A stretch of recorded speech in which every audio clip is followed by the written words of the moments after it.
Anita Blanton, and I'll be with you through 4 p.m. Such a good open. We had to ring it twice. No, we've got a lot of ground to cover today, seriously. So let me tell you a little bit about what we are expecting in this first hour that we have here together. We're getting updates, in fact, on a couple of stories that have so many people asking questions. One of those here locally. We're hoping to have our own Casey Cronus up sometime within this hour to talk about a case that she's following here in the Chicagoland area. She's busy news gathering after a 30-year-old woman was found dead at a rural Momence bar. Authorities just had a pretty long news conference on this as they are trying to get some answers. And speaking of news conferences, I want to take you out to Arizona right now where one just ended. We're going to be checking in with a reporter from our sister station in just a bit in Arizona following this bizarre case into the abduction of Savannah Guthrie's mother. The sheriff's department was just giving an update or some sort of an update. I mean, we really honestly didn't get much information from this press conference, but it's, one of those situations where time is of the essence.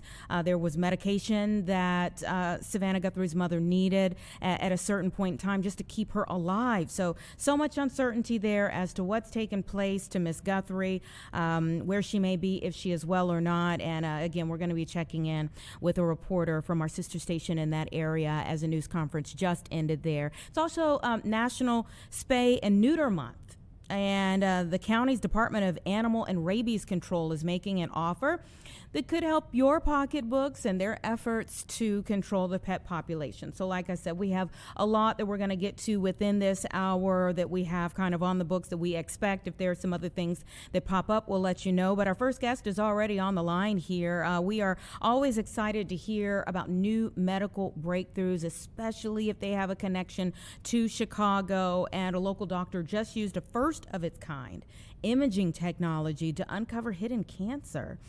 Dr. James Lubowski is a board-certified thoracic surgeon joining me now. Thank you so much for your time. Thank you for having me. Tell me a little bit about how we came to this, how you got this imaging technology and how you used it in this way. Well, it's something that's been around for a few years, but I think has not gained a whole lot of traction yet because it seems like science fiction. I saw presentations about it and thought, how could this possibly work? But we have problems in thoracic surgery.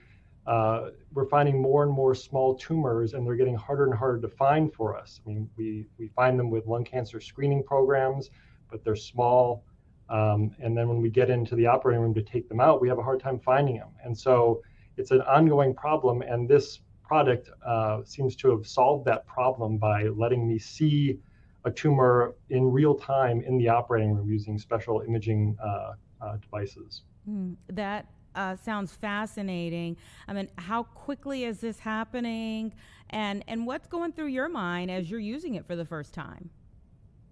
Again, I'm thinking it's science fiction.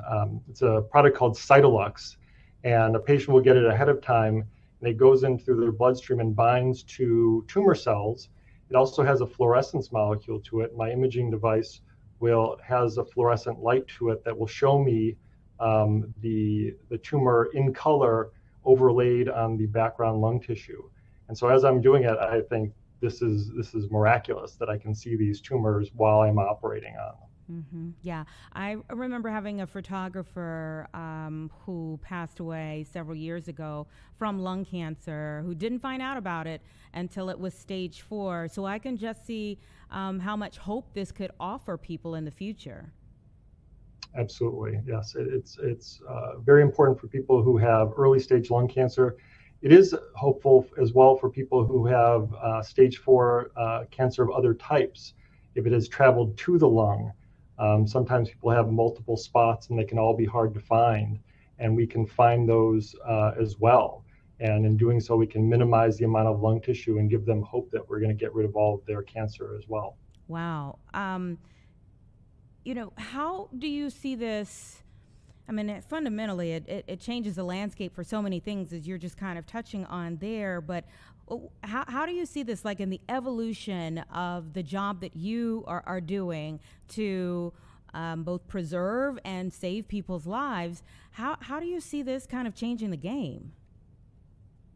Well, I think it's going to give us more options for people with small early stage cancers. It's going to give us more options to preserve lung tissue for those people, because not only can I find the cancer, but I can also determine exactly how much I should take out at that time, so I can preserve lung tissue and let people breathe easier once the surgery is done. It can also help me identify things like lymph nodes. We're hoping that in time, moving forward, we can identify a pathway where we can try to figure out how to see if people have lymph node metastasis in real time as well. And that will allow us, again, a chance to cure not only these early stage lung cancers, but also more advanced stage ones. And does that then also change recovery outlook as well? Anytime we take less lung, the recovery is typically going to be faster. So absolutely, it can get people back to their lives quicker, back to breathing normal quicker, and back to their normal day to day. And what about incisions? I mean, it's as important as like saving your life can be for a lot of folks. Just thinking about the incisions that come with certain surgeries can, make or break whether they want to do it. Right.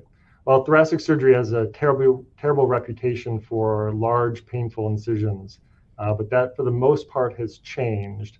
I do the vast majority of my surgeries all minimally invasively with usually only 3 small incisions. So people come out with very little pain, very little recovery from that point of view.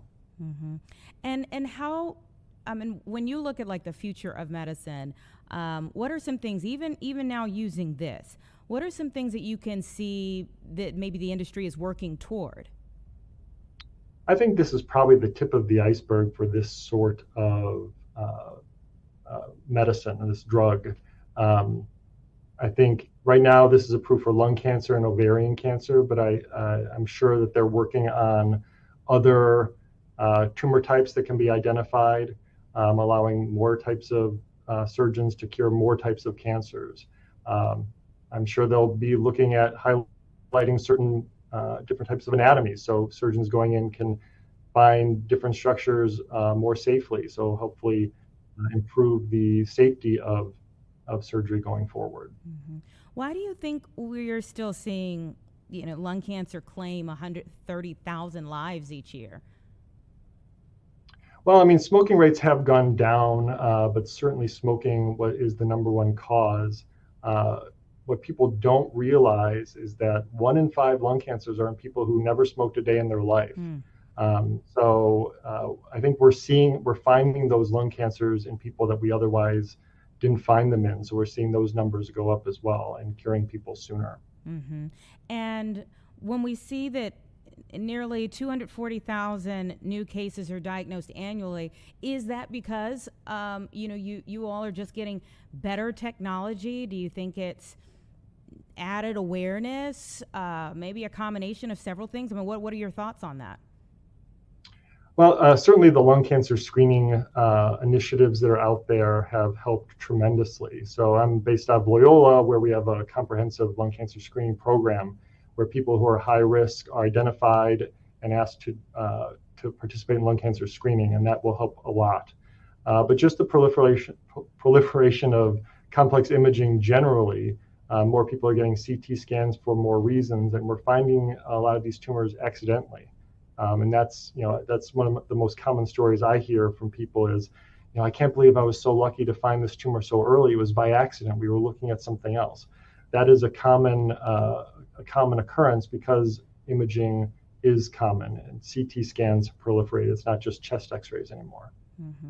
And with the new technology, is that still, because it may be like the same procedure, still covered under insurance, or does the new technology then take it out of, say, insurance covering or a Medicaid, Medicare covering? I have not had any issues with getting this covered. I think it's just considered part of the procedure. I identify a use for it, a need. Generally speaking, when I'm using it, it often saves another procedure, some sort of outpatient needle biopsy, that's a whole additional day or time or risk for a patient. And so by using this, we are saving people having to go through those extra procedures. Mm-hmm. And is it only with people who have been diagnosed, or could it be someone who, maybe has a family history, let's say, and wants to know if everything's all right?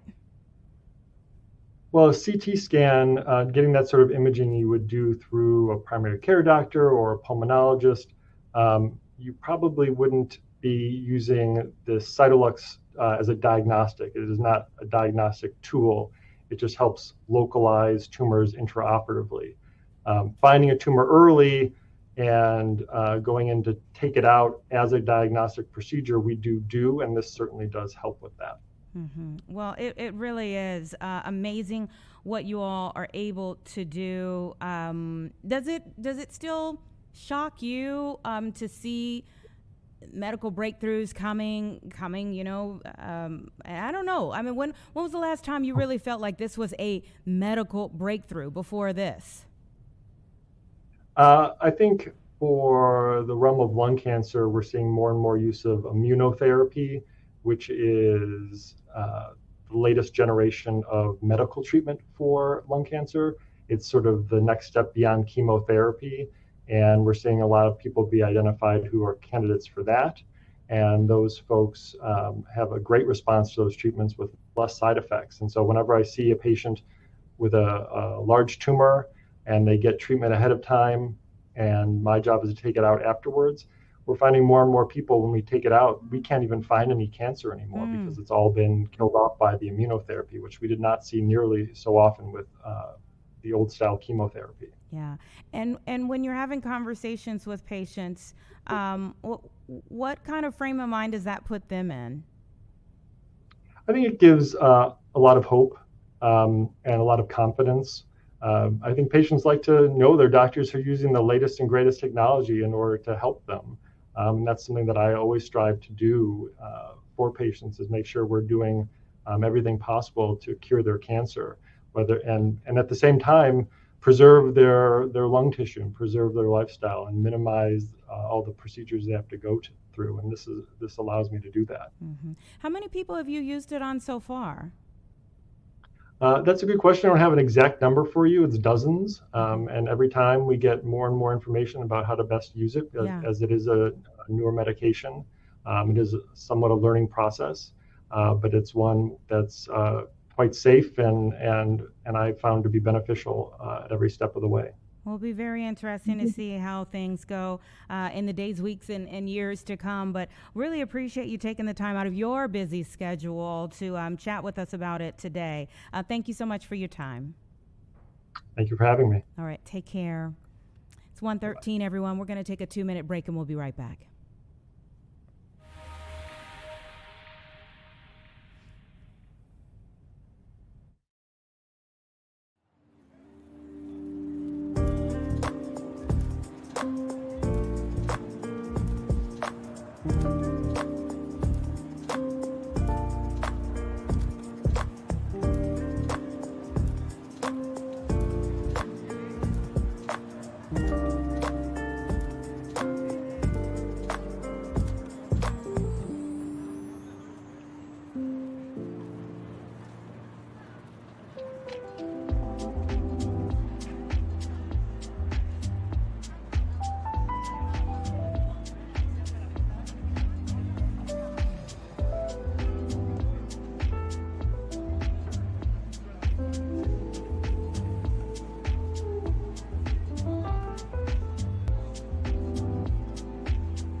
Hey, welcome back, everyone. 1:15, and I told you off the top of our broadcast here that we're in the midst of a special month, National Spay and Neuter Awareness Month. And so we're going to have a conversation about what we can all maybe do a little bit better as pet owners to help out our city and those who work so diligently to help our four-legged friends on a regular basis. Dr. Megan Carolyn, Deputy Administrator for the Cook County Department of Animal and Rabies Control, is joining me right now to talk a little bit more about the importance of this month and what they're doing as a result of it. Thank you so much for your time. Yeah, thank you for having me today. So tell me, when National Spay and Neuter Awareness Month rolls around each year, what kind of goes through your mind in terms of like, we want to get out this message? Sure, yeah. I think one of the main messages that we want to get across is the importance of everyone having their pet spayed and neutered. If we can prevent unwanted litters and those puppies or dogs eventually ending up in the shelter system, where we know it's already quite overcrowded. We have a big overpopulation issue with pets as it is.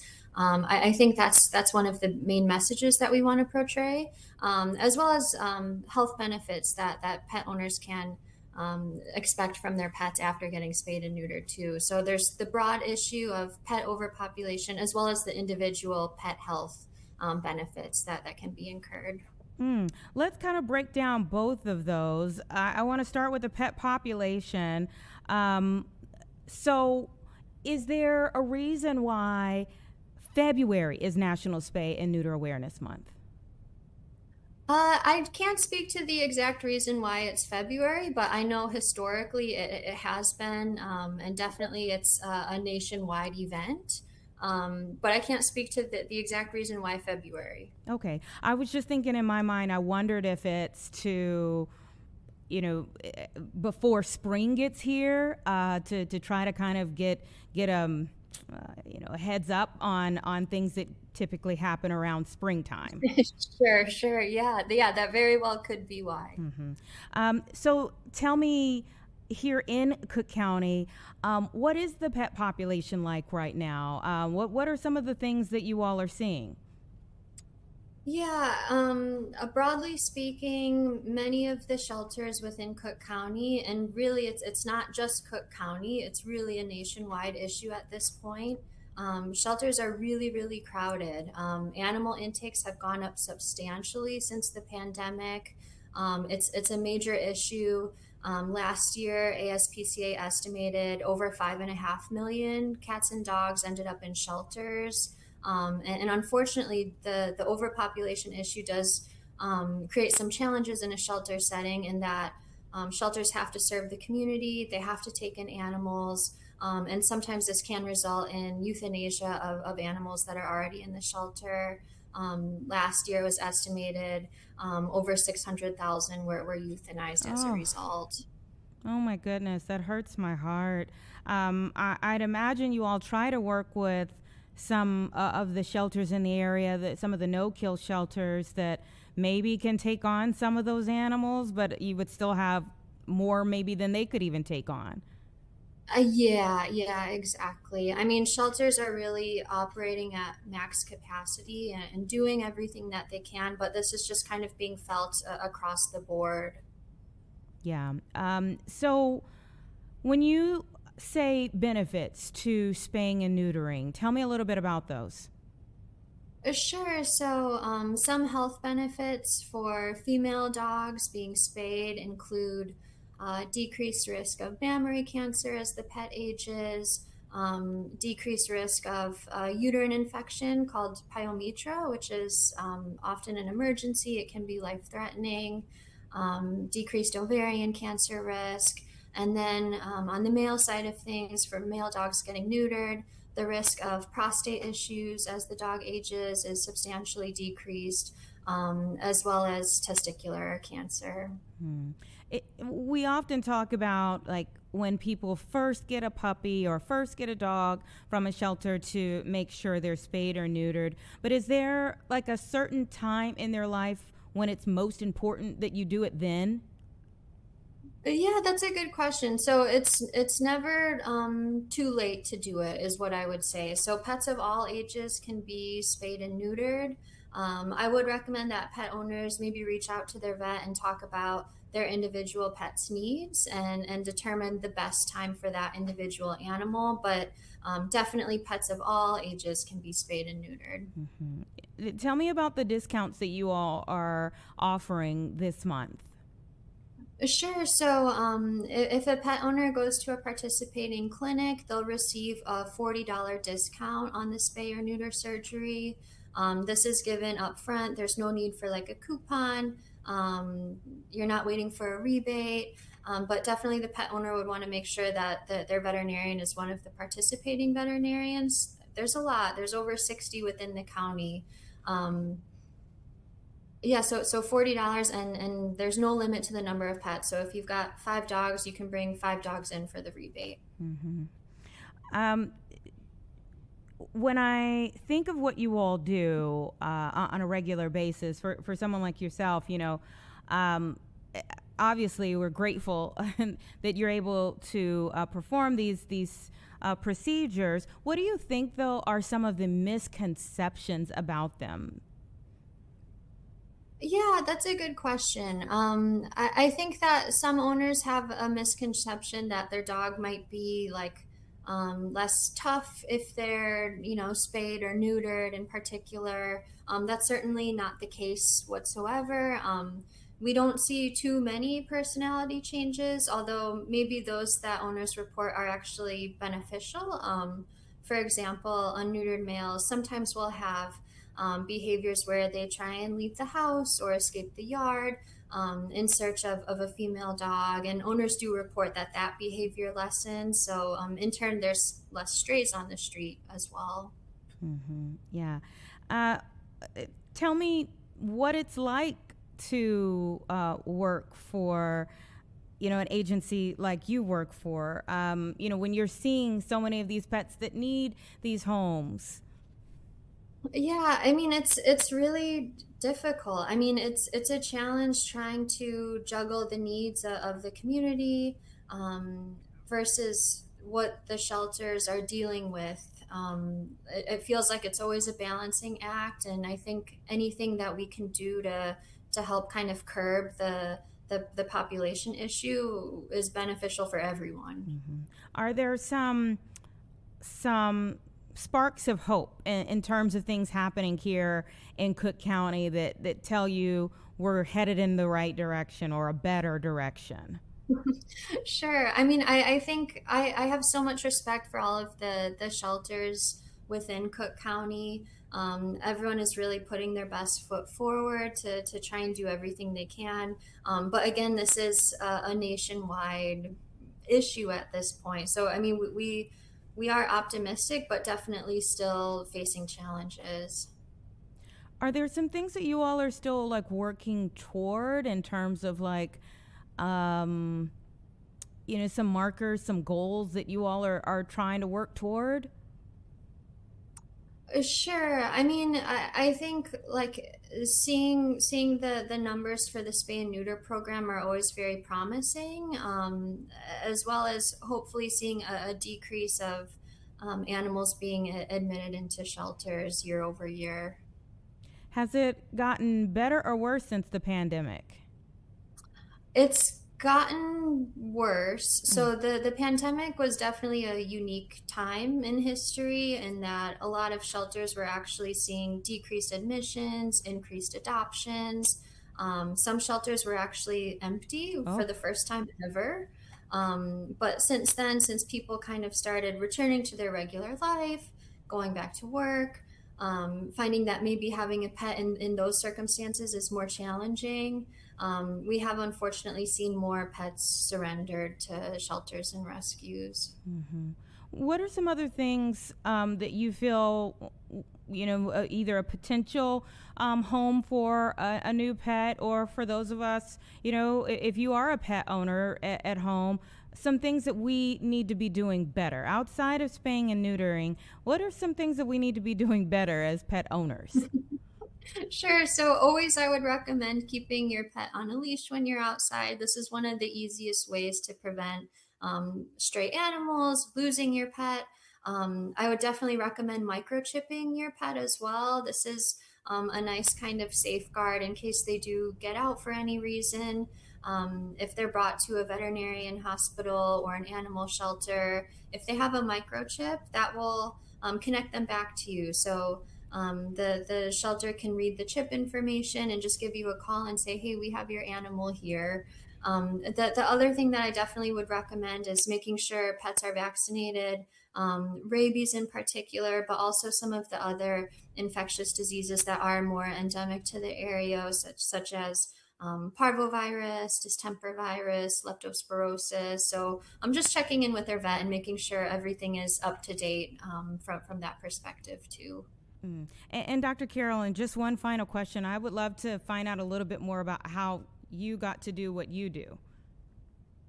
Oh, yeah, sure. So, I was a veterinarian in private practice within Cook County, actually. This position opened up, and I've always been intrigued into the animal control side of things, as well as animal rescue and sheltering. So, it just seems like a really good fit to utilize my skill set in kind of this new way. Well, thank you for what you do, and thank you for joining us to talk a little bit more about the importance of National Spay and Neuter Awareness Month and the discounts that are being offered so that we can all be a part of the solution in the end. Yes, thank you so much for having me today. Okay, you take care. Thanks. It is 1:27, everyone. We're monitoring a couple of things from our live feeds. Let's see what we can pull up here. Okay, that's a Republican House Speaker. Let's listen in. Are God's agents of wrath to bring punishment upon the wrongdoer. And it says, if you do right, you have no fear of the civil authorities, but those civil authorities are necessary. It's a calling. It's a calling to maintain order in society, and we have not had that. When Biden and Harris opened the borders wide for 4 years, we had as many as 20 million illegals come across the country, and we all know many dangerous people, hardened criminals, child molesters, rapists, murderers, all the rest, terrorists who came into the country. We did not take care of our borders. Sovereign borders are biblical and good and right, and they're just, because it's not because we hate the people on the outside, it's because we love the people on the inside. We should love our neighbor as ourselves, as individuals, but as the civil authority and the government has to maintain the law. And that is biblical, and it's right, and it's just, and I'm happy to have this lengthy debate with anybody any time they want to, and I'll post on my X page the longer dissertation on that for you today, okay? Thank y'all so much. We had just been listening in there to the tail end of a press conference. These are typically held just as soon as some of the House members are walking out of chambers to kind of give an update on some of the big stories of the day there. That was House Speaker Mike Johnson as he was talking about, again, the immigration efforts that have been happening throughout the country. Many of the leaders stepping out to address this issue, especially right now as we talk about, being in another government shutdown with immigration efforts and more specifically funding for DHS being at the center of the debate as to Democrats' demands that if DHS funding is going to be a part of it, that they're not going to vote for this budget to move forward. There has been some negotiation happening today that might get us to an answer sooner rather than later, but as of right now, it still has not come to a full resolution. You can see some of the signage being put up for Democrats to step before the very same mic where we just saw Speaker of the House Johnson, and it looks like they are going to be speaking about the very same thing, but from their side of things here. So that signage says, "Rein in ICE, stop the violence." Obviously, Speaker Johnson was speaking about how he views it from a biblical standpoint. A lot of debate on this one particular topic that really has Minneapolis at the center of it right now, but obviously has had quite a bit of discussion even from here in Chicago as a result of Operation Midway Blitz that happened here. And today there was a woman right here from Chicago, Mara Martinez, who was testifying before a House committee about her encounter with CBP agents that resulted resulted in her being shot 5 times. And the litigation over that particular case, she was deemed a domestic terrorist by the federal government, and the case was ultimately dropped. There wasn't enough evidence to prove that. So it's 1:30 right now. We're going to take a quick break. Give us about 2 minutes and we'll be back.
.133 right now, and at the top of the broadcast, we took a look inside of the room where a press conference had just ended regarding the disappearance, the abduction investigation into Today Show anchor Savannah Guthrie's mother. So many questions about this situation, and Irene Snyder from our sister station in Phoenix is joining me now. Were you in that room? Good morning, or I guess you say good afternoon in Chicago. Yes, I was in that room. And to be honest, we didn't get a whole lot of more information from the sheriff that was out there today, the Pima County Sheriff. He basically was able to tell us that they're continuing to investigate. They're going to be giving an update every 2 days. So it looks like the next update is going to be on Thursday. And a lot of the reporters there, we all asked a lot of questions. And they basically said they're continuing to investigate. The FBI is now involved. That was one of the updates that he was able to give us, confirmation from one of the FBI agents there who is covering this case. John Edwards was his name. So we received a little more information from them, but a lot of things at this point are still very much unclear. Mm-hmm. I think for many of us who, especially for those of us who work in news and we consume news kind of ad nauseum, we can think that, all of the information that we know in our heads, the general public knows. Let's get everybody caught up. And just in case there's somebody who is just hearing about this, give us the background and how we got to today. Sure. Well, that was basically the update from the meeting, but I've been covering this all morning long. We've been out in Tucson, just heading back to Phoenix, about a 2-hour ride at this point. But when we got there first this morning, depending on how familiar any of you are with the Phoenix or Tucson at all of that area. It's just outside of Tucson in an area called Catalina Foothills is where Nancy Guthrie, the 84-year-old, lived, and where the sheriff's office believed that she was abducted on Saturday night. So she was dropped off by a family member. I believe it was the older sister, or one of her daughters, I should say, one of Savannah's older sisters, who dropped her off that day. And the last time they saw her was between 9:30 and 9:45 at night on Saturday. Then she did not show up at church on Sunday, and her friends at church became concerned because because that she normally would come to church every Sunday. That's when they had a family member go check on her and realize she was not at the house. Now, the sheriff's office said when they got there and the call came in around noon on Sunday is when she was first reported missing by the family members. And they said when they first got to the home, there was evidence that looked concerning, is the way they worded it. We asked them, were there signs of forced entry?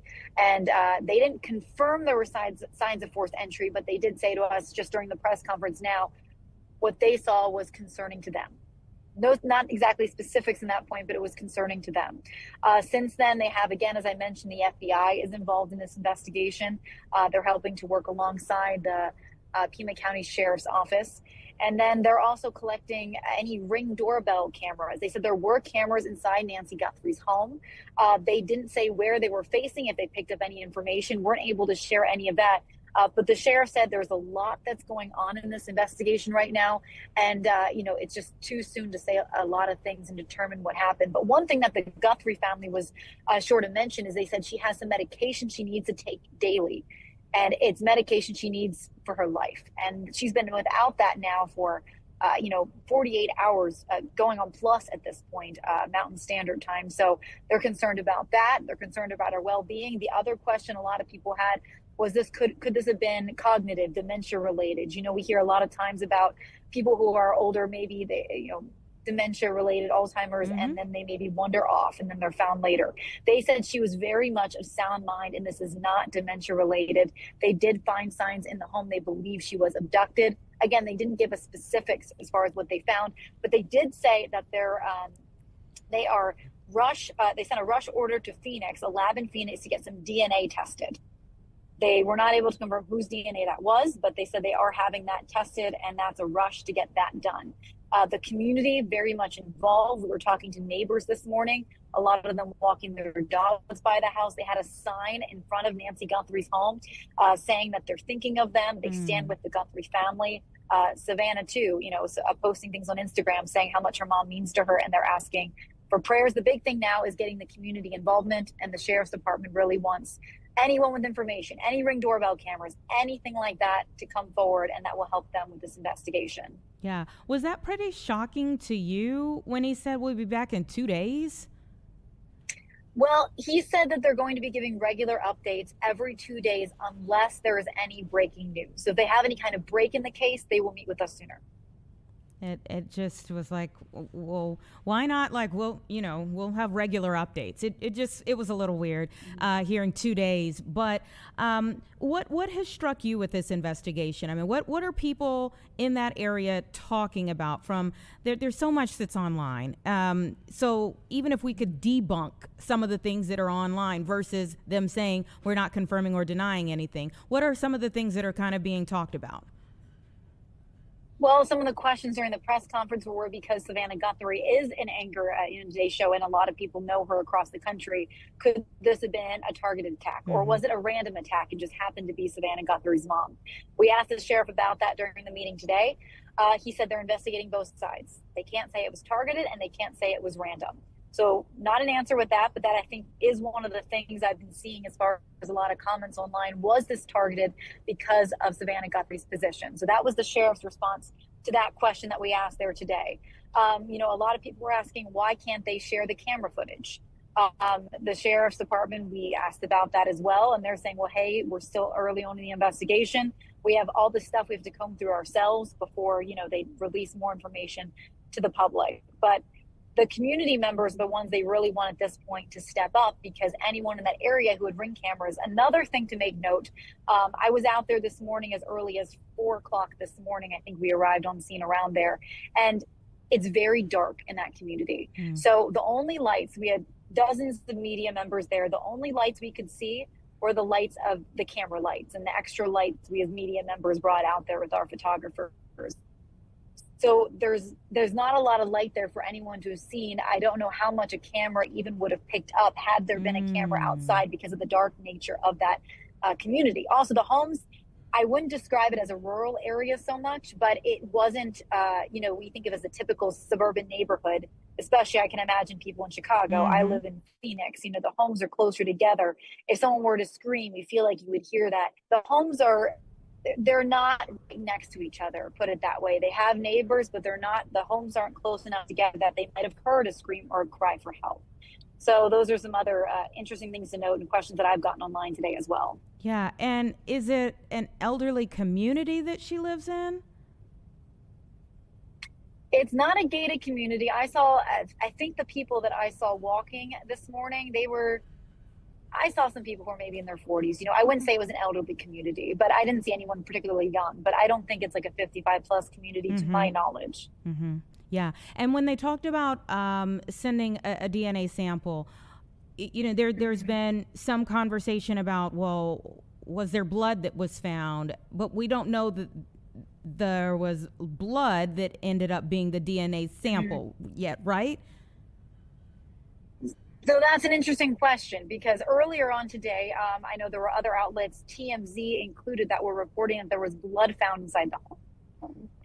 And that was, I think we first got that report during our 9 o'clock live shot. And then when we went to the 11:30, again, Mountain Standard Time press conference, we asked the same question about the blood. And he said, we're sending DNA evidence, but we're not saying what kind of DNA evidence that is. So he wouldn't confirm that there was blood, even though some of the reports we were hearing earlier in the day did say blood. So that's a good question, because we were getting conflicting information about that as well. Yeah, I mean, DNA could be hair, it could be so many other things.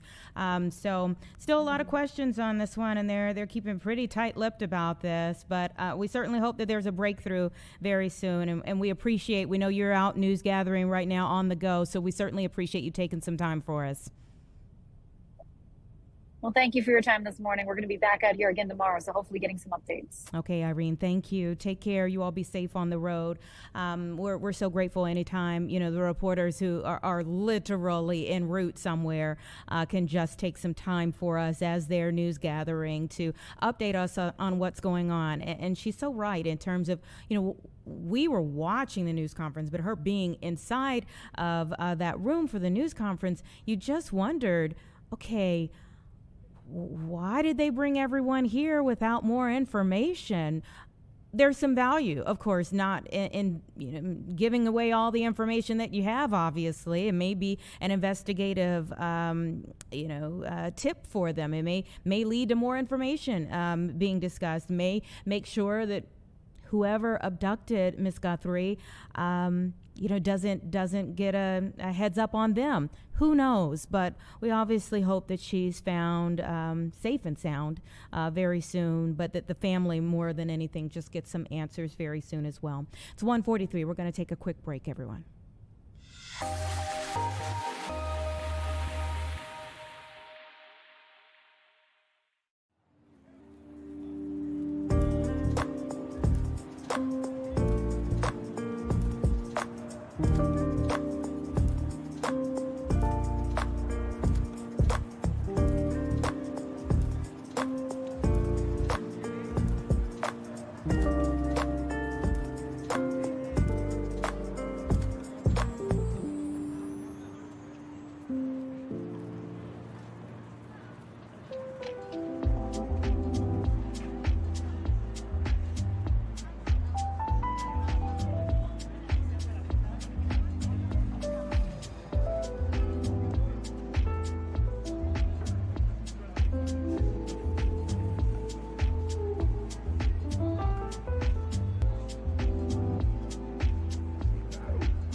right, welcome back, everyone. 1:45 right now, and we're monitoring the Senate Judiciary Subcommittee hearing that's going on in Washington, D.C. right now.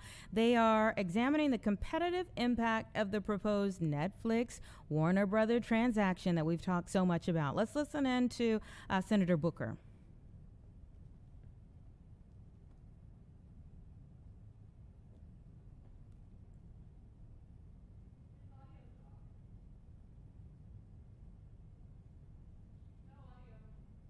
Okay, well, we thought we were going to be able to listen into them, but apparently there is an audio issue.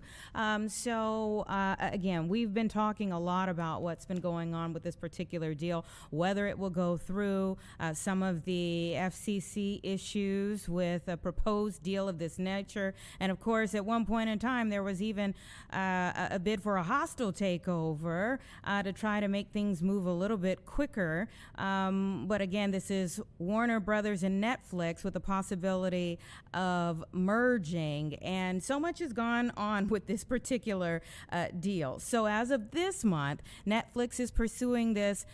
It's a $72 billion to $83 billion all cash deal to acquire Warner Brothers Discovery. So it is huge. They would combine their streaming platform. It would give several different aspects to it. So you'd be able to see many different things. But of course, some people wonder, all right, well, if Netflix takes over Warner Brothers, does that mean the end of like theater movies? You know, will everything go to streaming? I mean, is it a sign of the times anyhow? I mean, it's definitely a new era that we're even talking about this getting to this point in time. And for this much money speaks volumes to the fact that there's a great desire and a great vision for how it could boost the entertainment industry in one way or another moving forward. But there were words said at least one point in time about, you know, movie theaters being a thing of the past by one of the executives. And so there are people who really want to make sure that if this deal is done, that it doesn't hurt a lot of businesses as well. So there are several people who are set to testify today from Warner Brothers. It's their chief revenue strategy officer, Bruce Campbell, and some other executives who will be facing questions here. And again, they're looking at the competitive impact, i.e. what I was just speaking about. I mean, are you just putting out a lot of businesses by this deal going through, or is there some type of way essentially for everyone to eat? At this point in time, we don't know if it will go through, but we do know that they're having to testify before this Senate Judiciary Subcommittee, at least to see if there's a way, a path forward, if you will. Now, I mentioned just a short while ago, how grateful we are when we're able to pull some of our reporters as they are in their news gathering mode, and so in that same vein, we have Casey Cronus, who is in the midst in the process of following up on this homicide from Momence. Thank you so much, Casey, for making time for us. Tell me, there was that press conference this morning seemed like it was extended. Well, Anita, this is a heartbreaking situation, and those were the words from the Kankakee County Sheriff. We are in Momence on the state line between Illinois and Indiana on State Route 114. There's this bar that we're standing next to. It's called The Line. And yesterday morning, around 11 a.m., the bar's owner was shot and killed while opening up the business. The sheriff says that she was here for a routine morning, getting ready to open the doors, and that is when someone barged in with a gun, demanded money from the register. The sheriff says that Courtney Drysdale, 30 years old, she's the bar owner, complied, gave money from the register, but that is when the sheriff says the suspect still shot her twice. And sadly, he said, shot her execution style. Oh, so this whole community today is shaken, rocked by this. Courtney was a beloved community member here in Momence. And right now there is a manhunt underway for the suspect. The Kankakee County Sheriff's Office released several photos of that suspect. They did say that the suspect tried to remove some type of what he thought was a recording device or a surveillance system from the bar. bar, but he was not successful in doing that. There are many cameras outside and inside the bar, and police and investigators were able to recover video footage and capture some really clear images of that suspect. So we have his photos on our website. He fled heading eastbound in a white BMW with really dark, distinctive rims, four-door BMW with a sunroof. Police looking for that person today and are asking for the public's help. If anyone has any information about this, they would like you to contact them. Casey, so much to this, and it is heartbreaking. I don't know if they really talked about how quiet Momence typically is. You know, the population here is just over 3,000 people, so you can imagine it's one of those towns where everybody knows each other. We do understand that Courtney had a young daughter. Police have not revealed just how old, but heartbreaking for the entire family in this situation. And police are also looking into, has this suspect been to the line before?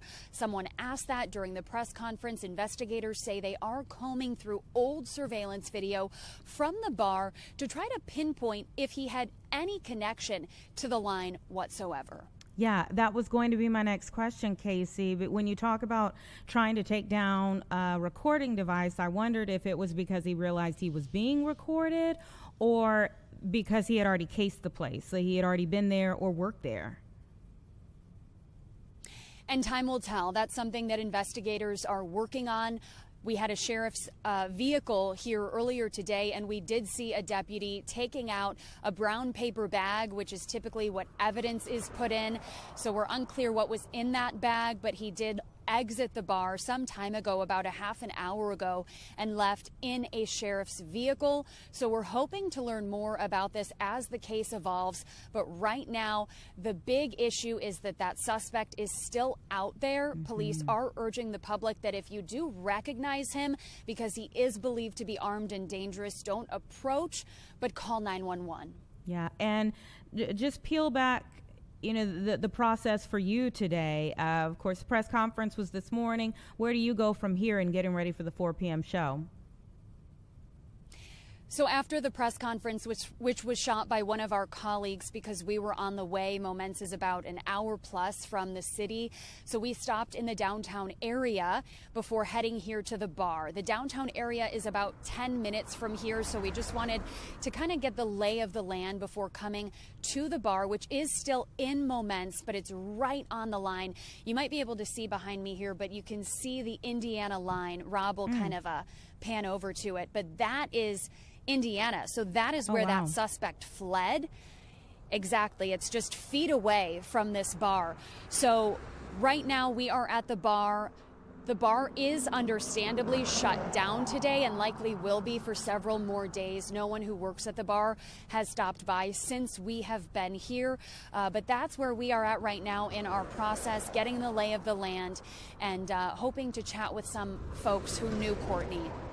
I hope that you're able to speak with them. I know they're probably in a lot of pain right now, but it would help to humanize, what's taken place there for so many people who will hear about this story. Obviously, our thoughts the minute you panned over to see how close Indiana is to you, that line there, is whether the authorities in both states are working together on this.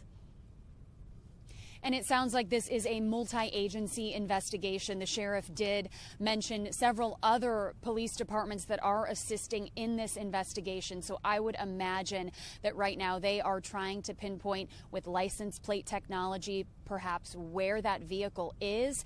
And then you wonder, where was that suspect heading? Was his final destination Indiana, or was he continuing on into perhaps even another state? So time will tell. We're hoping to learn more throughout the day. Okay, Casey, thank you for giving us an update on things. We'll see you at 4 o'clock. Bye, Anita. Thanks. All right. A horrible situation that happened there. While she was talking, our chopper got up in the air over some breaking news that we're monitoring right now.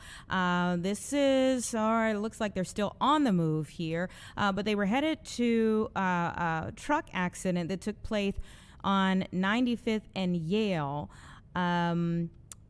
it was a fire truck that took that had an accident in that area. So again, the chopper was headed there. You can see they're giving an overview of the city as they are on the move right now, but that's another developing situation that we are monitoring at the moment. All right, it's just before the 2 o'clock hour, everyone. We'll continue to monitor this particular view. If they get on top of that accident scene and they're able to give us a better picture, we'll go back to this view while they are in motion. If they should find that truck accident there, again, at 95th and Yale, just in case you're getting ready to be out and about in the city, there is an incident there at 95th and Yale that you should be aware of. But we're going to take a quick break. Give us about 2 minutes here, and we'll be back. I'll set you up for the 2 o'clock hour, and then we'll bring in our next guest.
Okay, everyone, it's 2 o'clock right now, and as you can see, our chopper has made it to that scene that I mentioned right before I left you here. This is a fire truck accident on 95th and Yale. Where we're seeing this increased presence in that area. You can see first responders there on the scene. Again, 95th and Yale, where we were looking at that situation. And you can see here, there's the fire truck. That's a better view there. So that's the opposite side that we were looking at before. So it looks like things are kind of stopped in two areas. Not sure of the fullness of what's taken place here, but this actually looks like there is a taped off area. So we might be looking at two different scenes, okay? And we're going to try to see if we can get more information about this second scene here, where they are zooming in on a vehicle.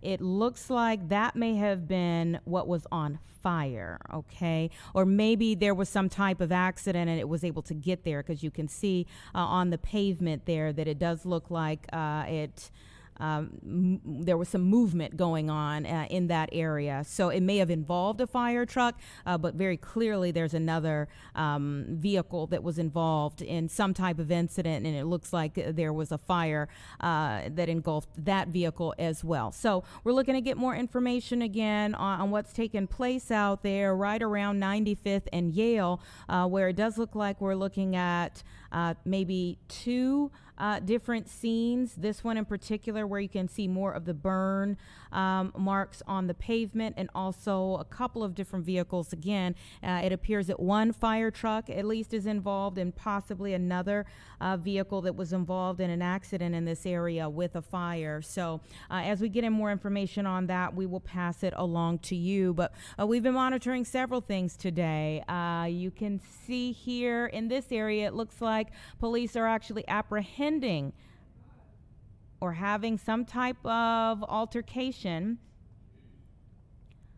with people right around that area of the vehicles, okay? So as we said, we're looking for more information because there's a lot going on with this situation. Our initial heads up about what was going on was just that there was a fire truck accident, 95th and Yale, but we're seeing quite a bit more that's going on in this area, again, including Chicago police officers having some type of altercation with police. Not sure what the people who are having an issue with police in that area are upset about. But we are working to gather more information. Again, a lot going on. You can see as we zoom out just how much of the area is taped off here. And keep in mind, initially we were looking at first responders on the opposite side of the street. So there's much more clearly going on here than what we know at this point in time. And when we get some more information, we'll be passing that along to you. Very clearly, the first responders have their hands full with several different things that are happening in this area right now. So it looks like they are kind of moving about. But again, we don't have a lot of context as to all of the things that are happening in this area, what CPD is doing, why the people in the area seem to be having an issue with CPD. Again, what type of accident took place here. Does look like there was a fire at one point in time that is now out, possibly involved a fire truck here, and another vehicle that we can see as we zoom in a little bit closer actually has burn marks on it. For all we know, I mean, the people could have been, in that car initially, and maybe they want to get back to the car to see what survived inside. That could possibly be it, but we don't know at this point in time. We don't know. We just see very clearly that there is this vehicle that we've zoomed in on here that has extensive damage. You can see that there was some water or something of that sort that was put on that vehicle to get some type of flames out. We were hearing that there was a fire truck accident in this area, so maybe that car that we zoomed in on had some type of collision with a fire truck here. And again, we have first responders all the way around on this side of the street. Again, this is 95th and Yale, where you can see this block with first responders blocking it off pretty much in every direction. But even when we looked on the opposite side of this traffic that you can see on the far side of the left side, there were more first responders on that side as well. So a lot that's going on here that we'll continue to monitor and pass along any updates as we get in. Going to take that 2-minute break now and work on getting our next guest in, and also let you know what you can expect here in this 2 o'clock hour.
All right, welcome back, everyone. 2:08 right now, and there was a lot going on. We know over the past 10, 15 minutes or though that the chopper was over. We've already asked some questions to try to get more information. So as we get that information, we will let you know what was happening there. But let me tell you a little bit about some of the other things that we're monitoring in this hour. We're going to try to get you an update on the weather outside. Oh, man, it's feeling quite not so tropical, but given the perspective of where we've been, it is feeling warm. As you look outside, a little bit more activity, but you can see, little leftovers of the snow that we've had over the last several days. It's getting to that kind of ugly point where, now it's starting to get gray and whatnot. But more people out and about means that, the weather is kind of going in the right direction. Let's see if we'll continue to go in that direction in terms of the temperatures outside a little bit later on in the hour. Also, we're going to talk about the Kennedy King Food Pantry. This is to help college students, okay? If you think about how many people are strapped when it comes to finances, when you're trying to get your education, doing the best you can in so many different ways, this is really a wonderful initiative that's now come about there at Kennedy King, where they have a food pantry for the students. But first and foremost, speaking of food, we want to get to a conversation about the first woman and Black-owned grocery store here in the city of Chicago. This is so amazing. When you talk about Black History Month, I mean, this is living history and more history being created here. Liz Abuna is joining me now to talk a little bit about this wonderful moment. Thank you so much for your time. Thank you so much for having me today. And congratulations on all of your success with 40 Acres Fresh Market. Tell us about it. I know you're in Austin, but tell me a little bit more about it. So 40 Acres Fresh Market opened in September of 2025. We are a full service grocery store, and we're located at 5713 West Chicago Avenue. And it's just an awesome grocery store for for the Austin neighborhood.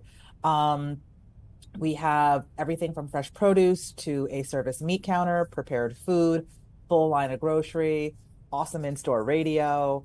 It really is your neighborhood store that has the products you love, with people you know, in a place that you feel like you belong. It sounds wonderful. Why Austin? Why Austin? Why not Austin? Austin is the There you second go. most populous neighborhood in Chicago, so there's a lot of population density here. It has a mixed income, it's a mixed income community, and there was just a lot of opportunity. There was space. Um, the grocery space is just wide open here in this neighborhood, for a new market entry. So I saw a customer that wasn't served as well as it could be by the current options and decided to create one, kind of creating the grocery store that I'd love to shop at, Mm. and thought this was a wonderful neighborhood to put it in. Yeah, I mean, we have several areas which it seems, so crazy in a city this large, but you do have several areas that are food deserts. Yes, you do. They exist throughout the city. They exist throughout the country and throughout the state of Illinois. It's not just urban areas, some sub ex-urban areas, as well as a lot of rural areas really struggle with access to good food retail. And so you see a lot of the spending dollars, you see the sales tax dollars leave neighborhoods, when food is something that should be really hyper local to a neighborhood, and the people in that neighborhood, should have more control over the food that is available to them. Mm. And so that's really what that gap in the market that I was talking about, that's really where 40 Acres enters it, with something different that people maybe haven't experienced in a long time. I like to think of us as kind of a throwback to a long ago time of your neighborhood grocery store.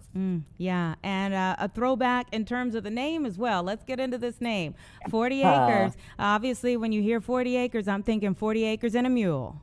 The mule's implied. If you see the hoodie, like see that? Like the 40 acres Aha. is there and the mule is right in the middle. Her name is Mabel, named after my great grandmother, Oh. Mabel Patton Wells. Um, and so when I started this business, I wanted a name that reflected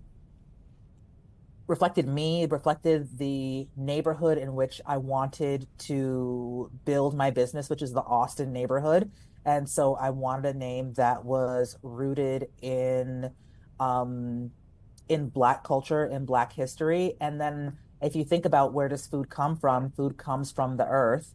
And the promise of 40 acres, General Sherman's Special Field Order 15, was rooted in land, and food comes from the land. So it just kind of it seemed to tie together really, really well.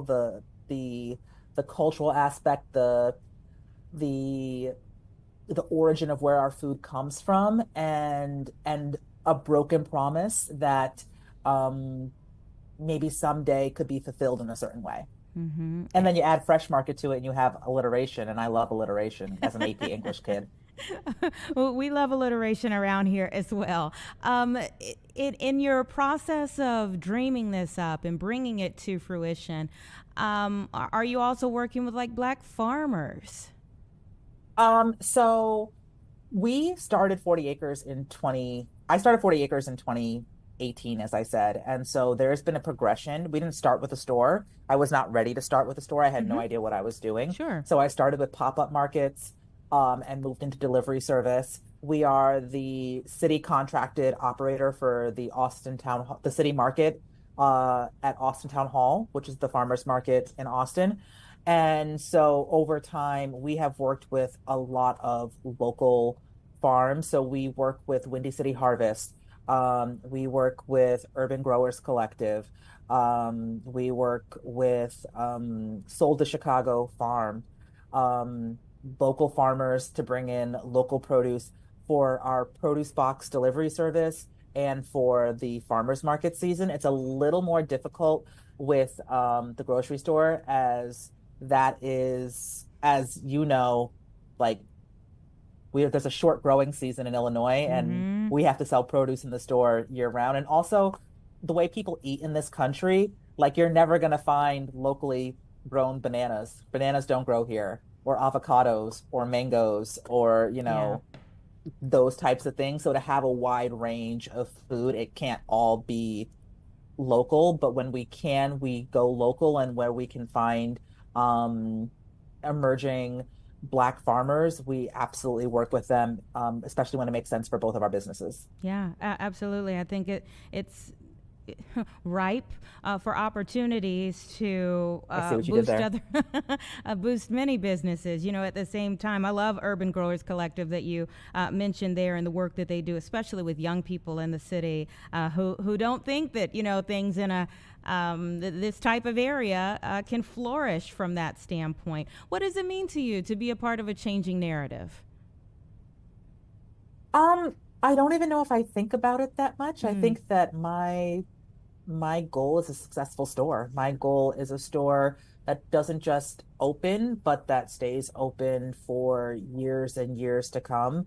That is a reliable part of this community that offers, that brings jobs, that brings growth, that is a reliable anchor that would bring other businesses to the Chicago Avenue corridor.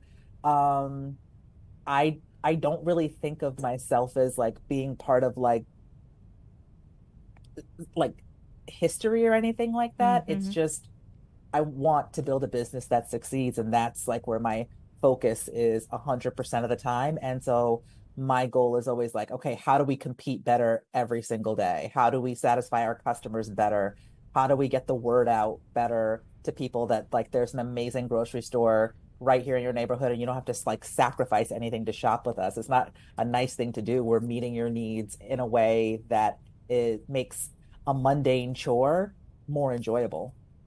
Listen, I love your humility. We're all over here like, you're selling yourself short. I mean, you are her. You are exactly who you think you are, who we Thank you. see, and it's wonderful to be able to celebrate you and your success thus far. Let's talk challenges. Mm. I could just hear for that there have been several. Let's start from the challenges to taking it from pop ups to this full scale store. I think I had to not know what I was getting myself Mm. into in order to do it. I think that if I had known that it would take 5 years from acquiring the building to getting the store open, I probably would have stayed in corporate. But the challenges, there are some that are internal. There was never a 40 acres fresh market before. And I remember when my architect asked, so what do you want this thing to look like? I was like, isn't that your job? I don't know. Like, I don't know. And so there were the challenges of converting a 70-year-old building into that used to be a Salvation Army thrift store into a full service grocery store that could accommodate all of the electrical needs, the refrigeration needs, the plumbing needs of a store. There was navigating city processes. There was the funding, there's the staffing. Just even before the store, even before like we got the building for the store, I had to learn how to manage teams, how to buy product. I There is not a single challenge. Like there's every single part of this has been challenging. It's been rewarding. Um, but I would say currently we're learning how to operate a grocery store. We're learning everything from merchandising to when to mark product down, how to get people in the door, how to get our messaging out there so it's the dominant narrative and not people's assumptions about who we are and what we are. Um, yeah, we're going through the liquor licensing process right now. Mm. And so there were challenges with that at the beginning. We had to get a moratorium on new licenses lifted. Shout out to Alderman Talaferro for pushing that through for us. Um, but every day there is a new challenge. It's just like our adaptability and our resilience, and how do you overcome those and keep going? to grow this business every day. Wow. How did you stay in the fight? I'm stubborn. Um, I don't like to be wrong. And so I think that for me, it was proving people wrong. There's still a lot of naysayers that say, oh, they'll never get to a store. And then it's now that the store's open, it'll never stay open. They're going to get robbed blind. They're going to get looted. Those neighborhoods can't support stores. And I've become very protective of the Austin neighborhood. And like, can't nobody say nothing bad about Austin in front of me. Like, that's not cool. And so my goal is to just prove naysayers wrong that Austin and neighborhoods like Austin um, can sustain their own grocery stores. They are worthwhile. They're worth the investment, and like, and we know what we're doing. Mm-hmm. Yeah. What are your thoughts on cuts to SNAP or changes to the requirements? I cannot give my thoughts on air without getting bleeped. So I will just say that you don't mess with people's food. And if I think there's so many misconceptions about SNAP. Um, I had SNAP when I was in college briefly. I didn't recertify because I'm lazy. But I have a lot of friends who got SNAP when they were in grad school and working and trying to feed families. There are so many reasons why people use SNAP. I've had staff that's been on SNAP, and the idea that people who are on SNAP aren't already working Mm-hmm. people, that they aren't already contributing people, that they themselves don't pay taxes. And a lot of people have this idea that it would never be them, but for the grace of God, go you. And I think once people have SNAP, you should let them buy the food that they want to buy. And I also think that people don't understand that SNAP is currency. And so there's an economic impact to SNAP that affects all of us because we are all part of this economy. And so making it harder for people to eat then makes it harder for stores to get revenue, which makes it harder for us to employ people, which makes it harder for us to pay our suppliers. There's all these ripple effects, and for what? To me, it's cruel, and the sleight of hand talking about fraud is just complete Schadenfreude, and it's a straw man argument, and it's not rampant. It's not enough for me to kick deserving people off the rolls because one person might get something that they shouldn't. It's I went to business school. You don't do all of this for the little bit of waste that might be in the system. It's not worth it. You're spending more on more regulation for no reason. So yeah. And I said all of that without cursing. So I'm You very did, proud of and thank myself. you. We appreciate you for doing that. And I guess another major thing that I wanted to ask you about in terms of how it impacts your business would be tariffs. There is no reason to put a tariff on bananas where they're not going to grow in the US. You're not protecting any market in the US when you're tariffing food. Why would you make food cost more? You're not protecting US agriculture by tariffing things that we don't even grow here or stuff that has a specific seasonality. The things with Americans want to eat the same foods year round, but all like produce has a season. Like corn is not growing right now. So you have to import corn from other parts of the world in order for it to be purchased here. Why are we putting tariffs on that? Once again, it's just bad fiscal policy and it's stupid.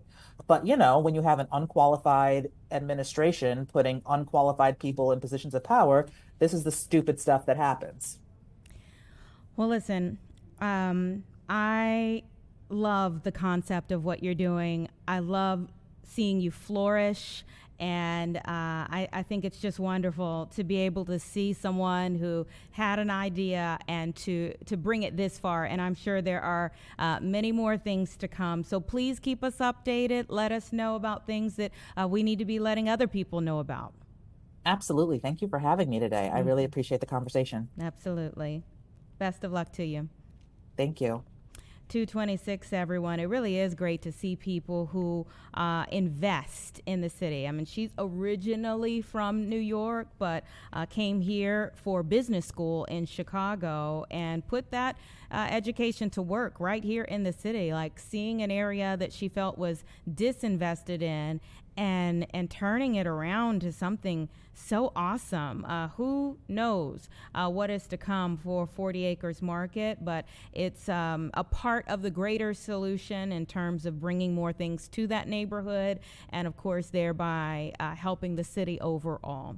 So let's take a quick break. Give us 2 minutes and then we'll be right back.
right, welcome back. 2:31. We were speaking to one business owner in the area that's created a full standing grocery kit just a few moments ago. And we're going to switch over now to City Colleges of Chicago and the Greater Chicago Food Depository announcing the launch of the Kennedy King College's Statesman Market. And this is a food pantry that will predominantly help a lot of the students there in that area. So I want to go ahead and bring in Veronica Herrero. She is Executive Vice Chancellor, City Colleges of Chicago, and President, City Colleges of Chicago Foundation. Thank you for your time.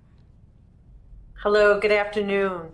I am just in awe of the great things that are happening here in our city in terms of people trying to find different ways to meet needs. Tell me about this effort. This is truly a special day at the City Colleges of Chicago. We've been administering a survey for a few years now with our students to understand what their basic needs are, and what we learned was that about 70% of our students have at least one basic needs and security across our 7 colleges. And at Kennedy King, if we were just to look at their food insecurity, it was 60% of our students. So we partnered with the Greater Chicago Food Depository to do what we now call the Food Security for Life initiative. And it's a multi-pronged strategy to address basic needs. And at Kennedy King, today we launched the first market. So one of what will be 7 full dynamic markets.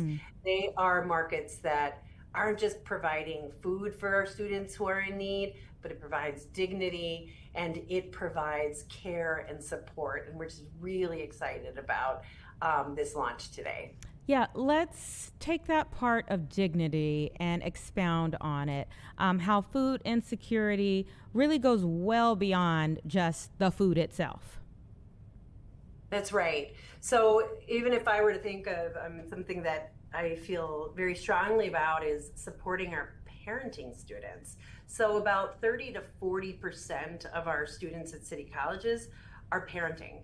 And they are going from job to job, to class, to pick up their kids from school or from childcare, and then they have to figure out where to find the next meal, right? And sometimes that grocery store, especially when we're talking about some of the communities where our students come from, they can't find, grocery stores that have what they need to really serve healthy meals for their families. So they end up going to sometimes convenience stores and other locations that, sure, they provide what they need, in the immediate, but not what their family needs to be truly healthy, and with dignity, right? So one of our students, when they walked in this morning, they could not believe how beautiful the space was. I mean, it feels like you're walking into a Trader Joe's, and they couldn't believe. They said, "This is for me," So to know that people are investing in them, right? And giving them the time to be able to bring food to the table of their children and families without stressing them out or them going to all of these, extents to find that is incredibly dignified and so deserving for the students we serve. Yeah, certainly. And it's free. Tell me how this works. So it is free for City Colleges students. So a City College student can enroll, at Kennedy King, they can access the market. They can go grocery shopping once a week. So, and this includes fresh produce, dry goods. We have coolers and freezers. They also have prepared meals that they can take home with them or eat there at school. And so, yeah, they have access to it once a week. And, I'm going to ask you, like I asked our last guest from 40 Acres Market, obviously these things aren't, you plan them well in advance. So you just so happen to open right at a time when the requirements for SNAP are changing. Tell me about that conversation on you all's part. Yes, so this has been a long time in the works. We've been raising money, so it is free because we're able to raise dollars from very generous funders and partners. We've decided to start just with one. And what's interesting, we were talking about this a lot today, is the population of students that we serve are, as I mentioned earlier, have a high level of basic needs, insecurities. So this has been in the works. But what's interesting is that as the moment when we launched it, we had no idea how much more important and impactful this work would be today. And the Greater Chicago Food Depository sees this as also their opportunity to not just meet the immediate needs of our students in the midst of all of the cuts and the benefits and really things just getting harder for the population of students that we serve, but also allowing students to not get stuck, right, where they are in this current day, where people, very unfortunately, it is getting hard. That is just the reality of where we are. But so we're going to help them with that barrier. And the Greater Chicago Food Depository believes that, as do we, that we're also putting them on a pathway to upward mobility and economic mobility despite everything that is happening around us. Mm-hmm. Yeah, I mean, there's so much behind that. If there are so many different educational institutions here in our area, if someone doesn't know about city colleges and even maybe more specifically Kennedy King College, what should they know? They should know that we're a system of 7 colleges. And what's amazing about that is, you may live in one community and work in another community, and you can take courses at any of our 7 colleges at the same time. So we offer flexibility and accessibility as well as affordability that I think beats most colleges and universities in our area. We also have a multitude of scholarships and programs to make it even more affordable and accessible, as well as supports, small classrooms, and excellent programs that either will get you a job within 6 months because they're basic certificates that lead to good jobs, or year-long programs, or pathways to get an associate's degree to then transfer to a bachelor's degree program. And we do it with really small classrooms, with really caring instructors, amazing faculty, and amazing staff to really create an amazing sense of belonging and making sure that our students are getting what they need to succeed. On that note, when you quoted the 60% of Kennedy King College students identifying as food insecure, I thought about just how phenomenal that is, that you all, as a college system, did a survey to find out what is a need that we need to meet, and then you actually, came up with something to meet that need. What are maybe some other areas that you've surveyed or that have come up in surveys that you're trying to meet or have met recently? Well, there's, our students have, housing insecurity is also a significant barrier for our students, as well as just things like their car breaks down. Their car breaks down, they can't make it to class, or they can't go and drop their student, their children off at, daycare or childcare, and then they have to drop out of school. And what we now offer and also have fundraised for is part of what we call our Thrive strategy, which addresses, comprehensive basic needs of our students. We now offer emergency grants. So these are grants that students can ask for. They get it within days of the moment they need it. So they don't get the money after, they've already had to drop out. They get it immediately so we can help them address their immediate need. We're also partnering with organizations, nonprofits, to provide housing supports. We partner with DePaul USA, for example. We have beds for our students who are housing insecure, and this is both for medium-term and sometimes longer-term stays while the students can find stability and make their way back to earning their, pursuing their degree in a more stable way. So we are, and wellness supports is another area that we know our students need. We used to, years ago, not even that long ago, call it 3-5 years ago, we would have wait lists. Our students had so many wellness needs, and we just didn't have what it took to really meet those needs. Today, There's no wait list. Our students can go right to our wellness center and get the appointment and the support that they need. So we've invested so much in these supports, and along with more. And so what I'm hearing is that you all really look at holistic approaches to serving your students. What's the importance of that? For our students, I think when often folks think about college students and the traditional college students, they think about those who go and enroll at a university with a very traditional background where they have to, fit it. When you're a university student, you're fitting your life and you're trying to make room for life in your school work, right? For our students, it's often the other way around.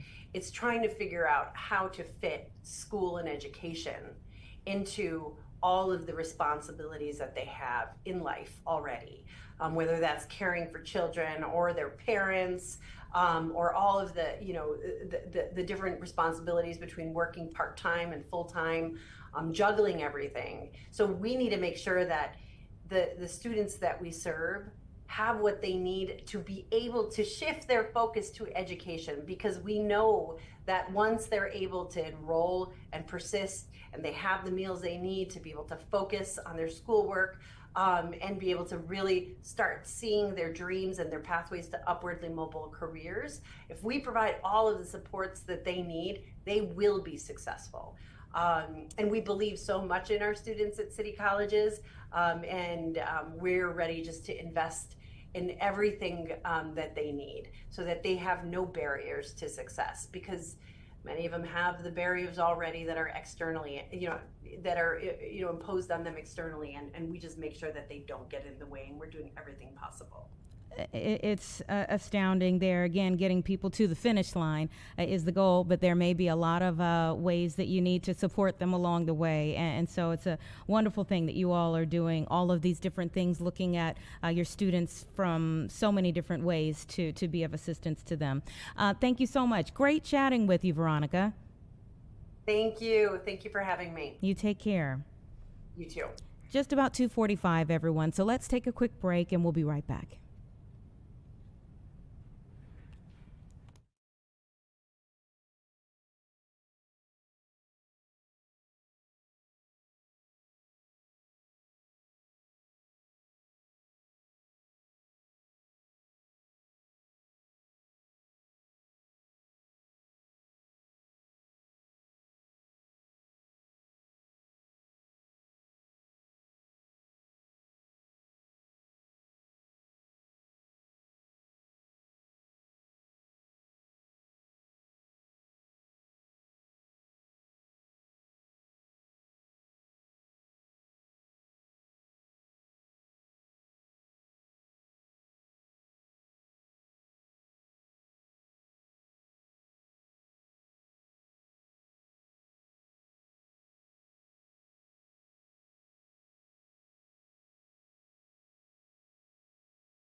All right, 2:47. Chief Meteorologist Emily Walls here to give us an update on what's happening outside, because it's feeling better and better by the day. Yes, it is. You know, and then two, how much day we're starting to get. You know, so this has been a really big talker because in the month of February, the city of Chicago, we are going to be gaining 70 minutes of daylight. And I actually did the math for March as well, because why stop at February when the news is that good, right? So in March, we're actually gaining 86 minutes of daylight. So every single day, we're adding about 2.5 minutes. I think today it's technically like 2 minutes and 22 seconds, but we'll round it. We'll say about 2.5 minutes almost every single day this month.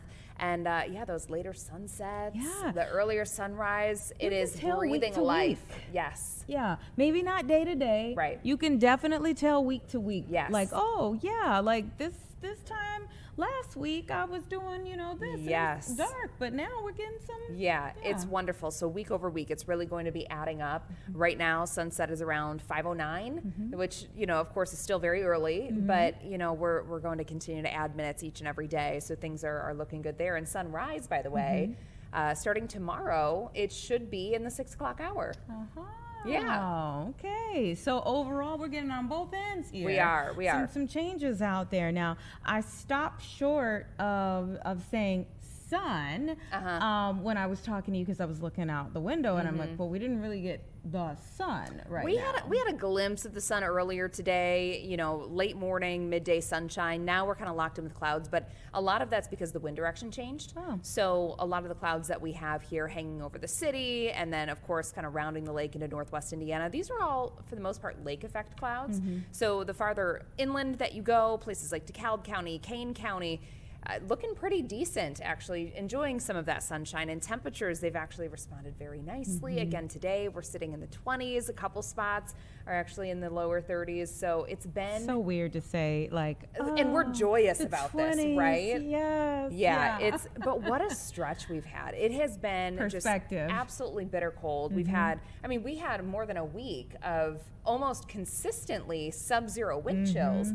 So even yesterday and today, when we've had wind chills in the teens and low 20s, it feels pretty good outside, and it's only going up from here. So things look better each and every day. Going forward in time into tomorrow, we're going to be in the upper 20s. There is a chance that we could be seeing some lake effect out there tonight into tomorrow, but little to no accumulation. So not a big deal there, but just scattered snow showers certainly possible closer to the lakefront. And then on Thursday, even into Friday, that's going to begin to wind down. But Thursday, something that we're going to have to watch for is there's a chance, models are a little bit in a disagreement here, but we're kind of erring on the side of caution here by throwing that 30% in there. Light snow is going to be possible. It doesn't look like a big deal, even if we do end up getting it. But regardless, you guys know the drill. Any untreated surfaces could become slick on Thursday. But high temperatures, I think officially at O'Hare, we're going to be around freezing. And again, it's wild that is something to rejoice over, but my goodness, it's going to feel good tomorrow, and then certainly into Thursday as well. By Friday, we should be pretty close to 40. And then going into the weekend, of course, temperatures are going to take a little bit of a hit. So those near 40-degree temps are not going to be sticking around. But I don't think they're going to be gone for long, because by the middle to later portion of next week, we're really in for this pattern flip-flop. So we have really been stuck in this weather pattern where there's been a large trough over the region. Typically, whenever you have a trough, what that means is that the jet stream is south of your region, so then you're able to pick up that cooler Canadian air mass. Now we're flipping it over to seeing a ridge, which means the jet stream is going to go above, so north of our region, and that could result in warmer air out of the south. So pattern flip-flop, I think we're here for it. We've earned it, to say the least. We certainly have earned it. My little bubble coat is like, honey, give me a rest. Right. I've been working overtime this year. Sure has. Thank you, Emily. We appreciate it, and we'll see you at 4 o'clock. Everybody, of course, we have been monitoring what's been happening on Capitol Hill today with the forum involving ICE and federal agents' activity throughout the country. Right now, the woman who was shot 5 times by CBP agents here in Chicago is testifying. So we're going to listen in to Mara Martinez. The following week. And on Saturday, my own government was calling me a domestic terrorist. And I was in federal detention centers with the bullet holes all over my body. I went to court on Monday, and I met my attorney, Christopher Parenti. He told me the government was trying to have me kept in jail until the trial because they claimed I was a danger to the community. I told them I had never been in trouble before and that the government claims were all wrong. I looked around the courtroom and I recognized over dozens mom and dads from the Montessori school, along with my boss and most of my family members who came to support me. I heard my attorney tell the judge that he had received over 50 letters from the moms and dads from the kids, all describing me as caring, loving, empathetic teacher, the exact opposite of a domestic terrorist. I heard the government describe me as being armed, even though I knew my gun was always inside my snap closed holster at the bottom of my purse, where I always kept it. The prosecutor told the judge there was no allegation that I have took the gun out my purse, but that did not stop DHS from continuing to say I was armed. During this incident, my attorney explained to the judge that I have a valid concealed carry license and that as a young woman living in Chicago, I carry a gun to protect me from danger. Thankfully, the judge quickly denied the government's detention request and released me on bond that day. Over the next 6 weeks, everything was surreal. I continued to work and teach my children, but knowing that I was under federal indictment and facing felony charges and potentially years in federal prison over a minor car accident where the other driver was at fault and attempted to kill me was terrifying. There was times where I did not believe this was all real, and then I would touch my bullet wounds and knew it was certainly real. Imagine waking up every morning, reliving this trauma. I would go to work each day to take care of my children. I knew my attorney was hard at work and exposing the lies of eyes. I knew the truth of what happened. The agent swerved into me. The agent shot me as I drove away from him. My attorney and his investigators found videos, evidence demonstrating the agents were lying. And I knew that no press release or tweet could ever trump the power of the truth. 2 weeks before the government dismissed all the charges in my case, I sat in federal court and watched from 20 feet away as the Border Patrol agent who attempted to kill me testified at a hearing. Agent Charles Exum. Charles Exum, my attempted executioner, was Charles Exum. I hope the government does not consider my use of his name here to be considered doxing. But I think it is important now that the truth is out of this case is exposed, that people know his name, Charles Exum. Exum was in the courtroom testifying, attempting to weave a coherent story explaining why he took his vehicle that I allegedly rammed out of the secure FBI evidence garage and drove it back to Maine, where the Border Patrol on-site mechanic was ordered to buff out the damages of the vehicle. This was all done prior to me or my attorney having the ability to examine the vehicle. Because he did this, no expert witness will ever be able to prove that it was Exum who swerved into my vehicle. Watching Charles Exum testify made me sick to my stomach. I grew up revering law enforcement. Prior to this incident, I had great respect for local and federal law enforcement. I knew every day they put their lives on the lines to keep me safe, to keep the kids at my school safe. And I thought to keep everyone in our community safe. But seeing what ICE was doing in our community at this time changed my view of law enforcement.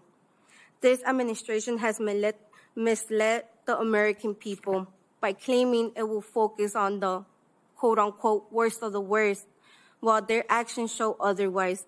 Evidence from these operations, including statements made under oath, reveals a pattern of misleading the public. The government told the people they were targeting the worst of the worst, but their actions demonstrated otherwise.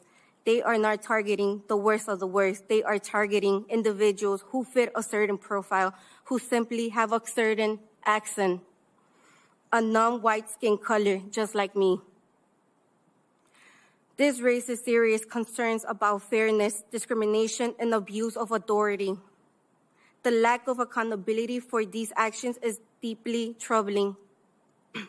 We the people are tired of this misconduct and demand transparency and accountability.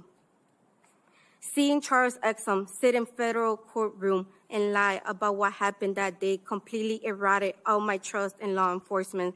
I know just because Exum is not telling the truth that I cannot hold that against all other law enforcement. But to be honest, I don't know if I will ever view law enforcement the same way again. As my attorney showed the court the disgusting text messages Exum sent to his fellow Border Patrol buddies, literally bragging about how many times he shot me, I got sick to my stomach, seeing how a federal law enforcement officer will talk this way about shooting me, a woman who he swore into, was both eye-opening and heartbreaking. Thankfully, I survived Exum's attempted murder of me and was able to shine a light on his lies. But what about all the others who either did not survive or were not fortunate enough to have videos proving the agent's lies? I know deep down this was God's purpose in having me survive Exum 5 bullets. It was for this moment to happen so that the world could see these text messages, which were a window into the soul of the USA Border Patrol at this critical time in our country's history.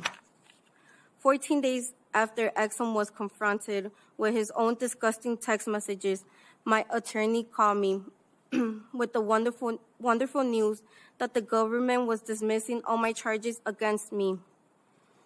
We showed up in court later that day, and some of the same parents from the Montessori school who came to support me at my arraignment were there again, this time with tears in their eyes as they heard Judge Alexakis tell me I was free to go and the charges were dismissed with prejudice. I have learned that surviving the physical wound was only the beginning of this long and painful journey. The real battle started after. In the weeks that followed, I thought I would feel great, but still struggle. I struggle with the memories of the day, the initial swerving into me by Agent Exum, the shots ringing out, and the burning sensation as the bullets ripped through my skin and body. The images of the puddles of blood dripping from my dressings, listening to FBI agents arguing about whether the jail will accept me in this condition. Later in federal prison, staring out through a small window looking out into Clark Street. As I struggle every day with the physical pain and the suffering. I cannot close my hand yet to hold the pen. I try to play with the children at my school, and I am in a significant pain as I attempt to do things I was easily able to do before October 4. I attend weekly physical therapy sessions to work on these issues and hope one day I can move in the same way I was able to move prior to October 4. I know that what happened to me in the matter of seconds on October 4 will unfortunately be with me for a lifetime. The physical scars will always be there in the mornings and evenings when I get dressed and I stare at my body, now permanently disfigured by the 5 lead bullets Exum fired into me. They will be there this summer when I head to the beach with my dogs and family. They will be there when I get down on the floor with my students and work with them on their motor skills. And perhaps even worse, the mental scars will always be there as a reminder of the time my own government attempted to execute me, and when they fell, they chose to vilify me. I am Renee Good. I am Alex Preddy. I am Silverio Villegas Gonzalez. I am Keith Porter. They should all be here today. I know each of them would trade my bullet wounds and lifetime of mental distress and a heartbeat to be able to be back with their loved ones this afternoon. And we must also remember the countless other souls who lost their lives at the hands of these entrusted with authority. I know, I know that by being a survivor, it is my duty to be here today to let you elected officials know what is happening on the streets of our country, because silence is no longer an option. This needs to stop now. Why do we continue to wait for more public executions when we have already seen the evidence in our TVs and computer screens?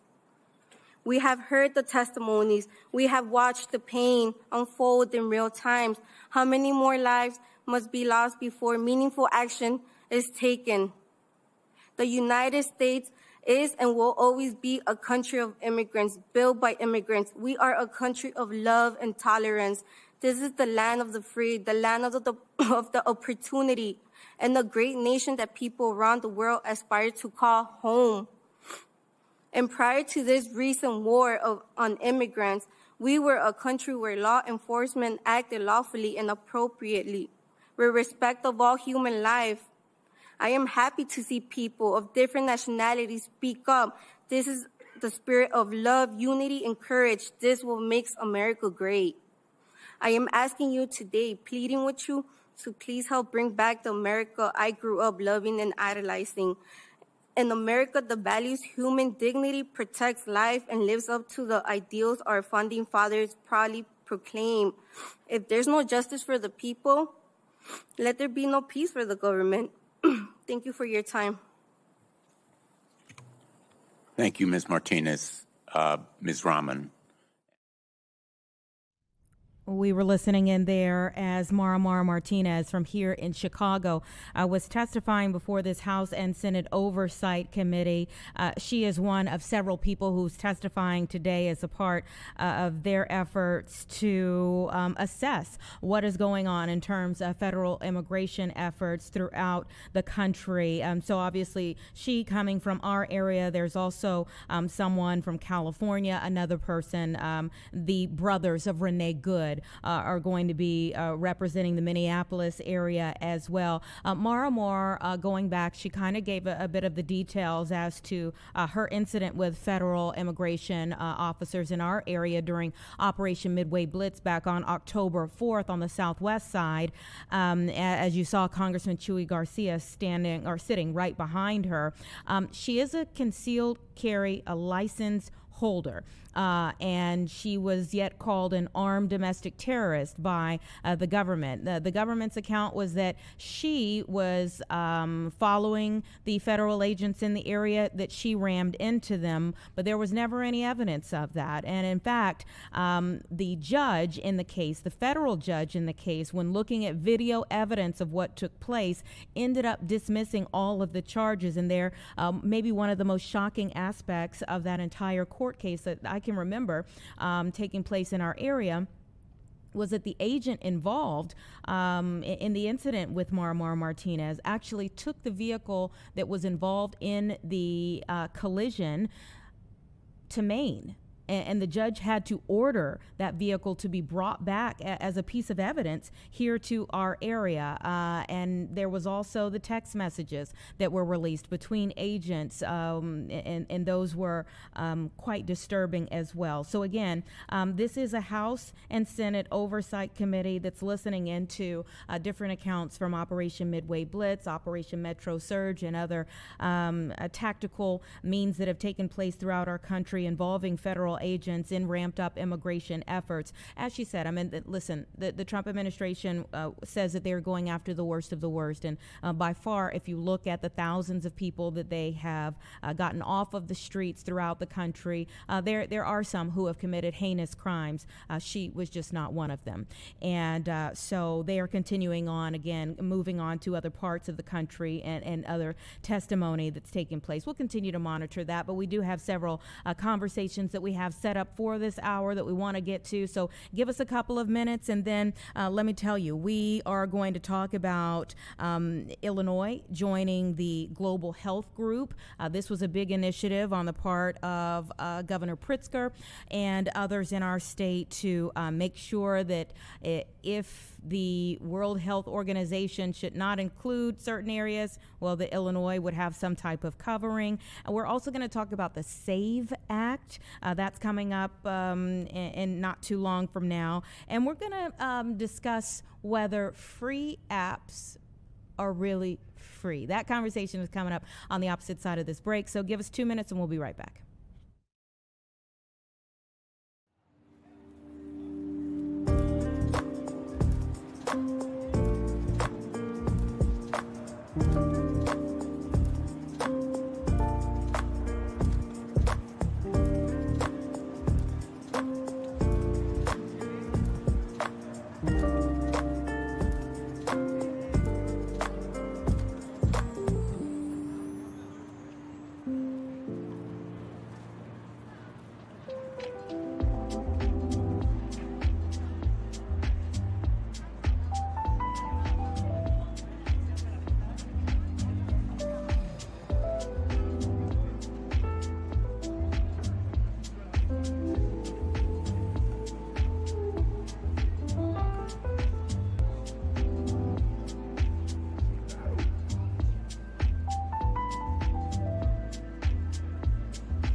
All right, welcome back, everybody. It's just about 3:10, and who hasn't, purchased an app from the App Store on your phone, only to find out when you thought, oh, it's free, at some point in time, you paid for it in one way or another. Harry Momence is back with us. He's a data privacy expert to give us a little bit more information about what's going on here when we think that we're really in the clear, but at the very least, our personal data is the price we pay.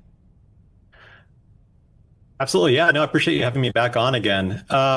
It's always good to be extra careful when you're downloading an app that doesn't have a price tag, because software development's not free, right? If you download an app and there's no price on it, the company behind it, the programmers, it's not usually philanthropic. Usually they're trying to find a way to make money. And as they do that, then, they have to find a way. And usually your data and your behavioral information is how they monetize it and how they make money. So you have to be careful. Yeah. And how far does that go? Pretty far. So it started a while back. If you remember when Apple first released the ability to decline tracking, this is probably a year or two ago. It brought some visibility into the app ecosystem for the first time, because people realized, wow, why is my flashlight asking my location, or my calculator trying to figure out other devices in my home, or is trying to ask for location 24/7 for a weather app when I only want to check the weather and know in that moment in time. So visibility has caused people to be a lot more concerned than they used to be. And with that, obviously Apple's done a good job in trying to push back against privacy, and the average consumer is waking up a little bit more to it than they used to be. And it's just about being safe and being careful. So, who would you say are some of the worst offenders? Usually it's the the e-commerce ones. Temu has a really bad reputation for selling your data. TikTok's been in the news a lot recently because when they came to the US last week and it became an official US JV, now suddenly for the first time, they have to disclose the kind of data that they're collecting. Whereas when China owned them, they had limited disclosures, but a lot of it was optional. In the US now, they have California CCPA, CPRA, and about 36 different states that require privacy disclosures. Well, TikTok specifically, they track things like your exact GPS location. They track your sexual orientation. They track your immigration status, which is highly relevant considering all the law enforcement and ICE conversations these days. They've always tracked this. This is nothing new. The only difference is now it's coming into the foreground, and the visibility that they're tracking it is becoming a news story. I'm seeing that this even applies, and I think about it, during the month of February when a lot of people might be hitting the dating apps a little hard, but even there. Absolutely. The dating industry specifically is, it's a very exploitative, dangerous world, just because when you're an app that has limited lifespan for a person, you don't usually stay on a dating app for years. You join for a few months, they try to make as much money as they possibly can from you in that time period, and then you move on to the next app, or you uninstall, or you cancel your subscription. So while you're using it, they're going to try to get everything they possibly can out of you. Yeah. Okay. So what should we be doing different? Just being cautious, right? Thinking twice. If you get asked for permissions, try to figure out why is the app asking, your location right now, or or things that don't make a lot of sense. And then Google yourself. Simply go on the internet, search for your name, search for your address, search for your phone number, see if it's out there and available. And if it is, why? And usually it's a data broker site. Usually it's a people search site. Usually it's one of those sites that found your information through a Temu or through a TikTok or through a social media quiz you took on which Harry Potter character you are, something like that. They see you take they collect the data however they can, they resell it across the internet, and then it's being used to drive ad revenue or affiliate revenue, or unfortunately gets into the hands of bad actors or or hackers or some people you don't want it sometimes. So just being aware of your digital footprint, doing the searches, seeing what's out there, and seeing how you can clean it up is a good way to take control of your privacy. I've done a part of that. I've Googled myself before, and it gives like the search terms that people are looking for, the frequently asked things. And I'm like, why do people keep searching for my age? Like, I don't understand that. But it's one of like the frequently searched points that comes up with my name. What are corporations doing differently? The same thing as consumers. Corporations are looking at the employee privacy and saying, hey, wait, my employee is being telemarketed to constantly, getting spam emails constantly, hacker attempts, trying to break in, trying to phish the employee and break into the company. It's the exact same technologies that a consumer deals with, right? If your phone's ringing off the hook at work or at home, it's because a data broker is selling your phone number with your intent signal, with your what you're in market for, with your title if it's at work, or your hobbies if it's at home, your demographics. It's all for sale. Everything about you is for sale.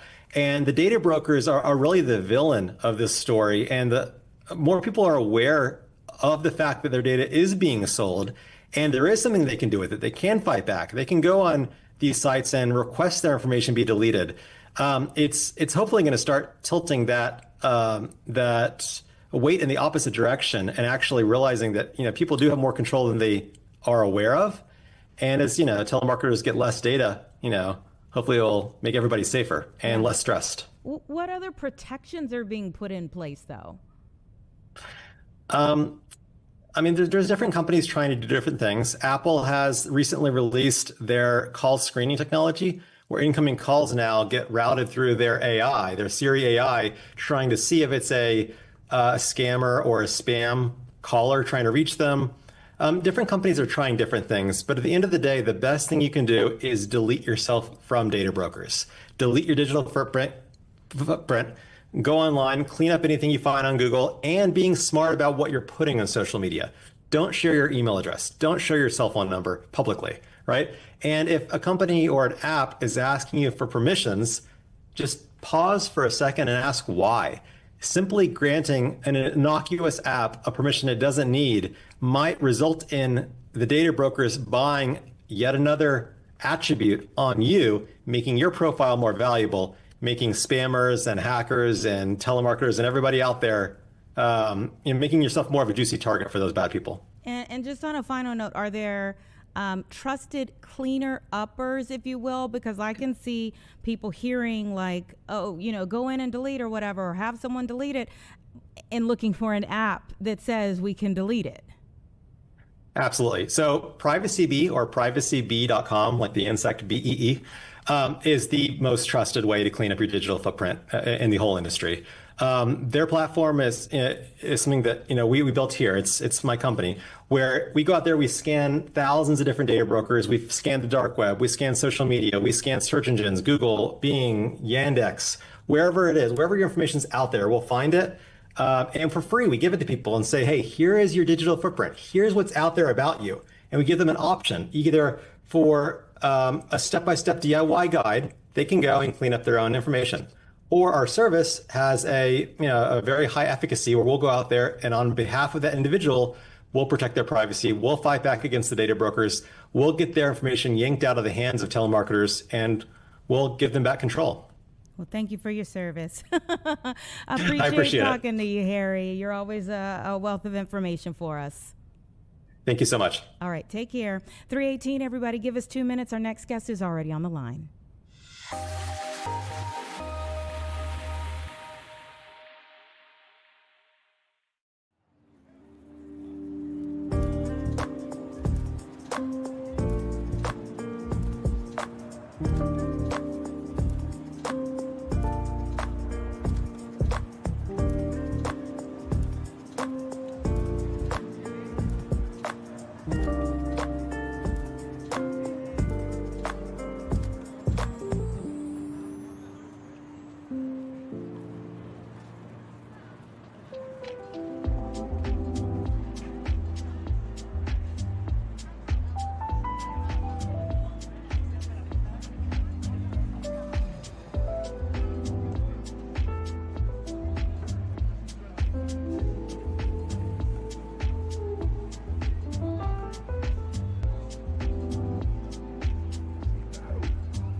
All right, 3:21 right now, everyone. Thanks so much for staying with us in our final hour here of Chicago Live. It is an election year, and there are many things that are happening out there that, people have a lot of questions about. So I want to go ahead and bring in Sean Morales-Doyle, the director of the Brennan Center's Voting Rights and Elections Program, to talk a little bit about the SAVE Act. Thank you for joining me. Thanks for having me. So SAVE is Safeguard American Voter Eligibility Act. Tell us the details that we need to know about it. Yes, well, the name tells you nothing that you need to know, because this bill most certainly does not safeguard American voter eligibility. It puts the ability for American citizens to vote at risk. The SAVE Act is a bill that was first passed by the House in the last Congress and then again last year, but has stalled in the Senate after a great deal of public outrage about it, because it would require American citizens to show a birth certificate or passport or similar document in order to register to vote. And 21 million American citizens lack ready access to those documents. So it would block millions of American citizens from voting.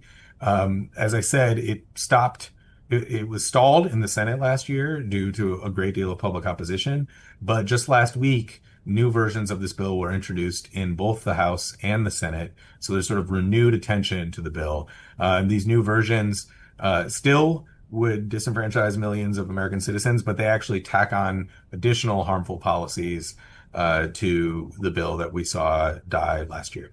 So what do you say to, people with the Trump administration who would argue they're trying to make elections as fair as possible by making sure that people have all of the documentation necessary to show that they should be voting? I don't think that our elections are made fair by disenfranchising millions of American citizens. The reality is that our elections are already safe and secure. Our voter rolls are already clean. Election officials are already doing what they need to do to ensure the eligibility of American voters. The problem that this bill claims to be seeking to solve is just not really a problem. And instead, what it does is throws up new hurdles in front of American voters to keep them from the polls. I think any one of us could think about a friend, a relative, a neighbor, or maybe ourselves. Do you have your birth certificate handy? Do you have a passport at all? If you were forced to show those documents in order to get registered to vote, and in one version of these bills, every time you go cast a ballot, are you going to be able to do that? And the reality is that that's not necessary to ensure fairness. It will only serve to undermine free and fair access to our elections. Add to it the current dialogue, especially given immigration efforts, that's top of mind for so many people. And how do you feel the context fits into that?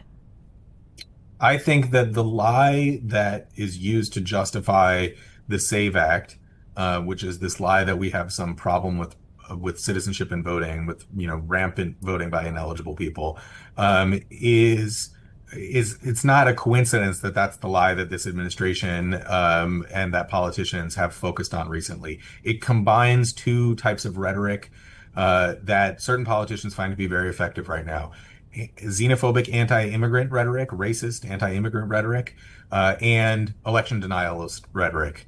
It brings those two things together quite nicely and says we have fraud in our elections and the problem is immigrants, and uses those two lies to justify a policy that would only serve to suppress the votes of American citizens. And I think people should see through that, and they should see it in the context of, the broader attack that we are seeing currently on immigrants in this country.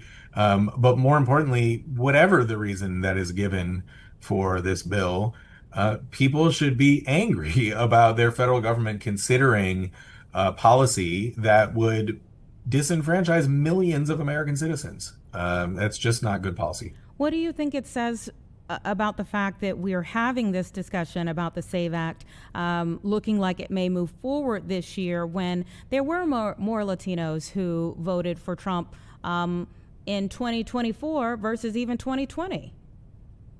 I do think that, I guess what I would say, first of all, is none of us should really be thinking about, or at least policymakers should not be thinking about who is going to be stopped from voting and who's going to be able to vote and which way are they going to vote when they make decisions about voting policy. That's not what voting policy should be informed by.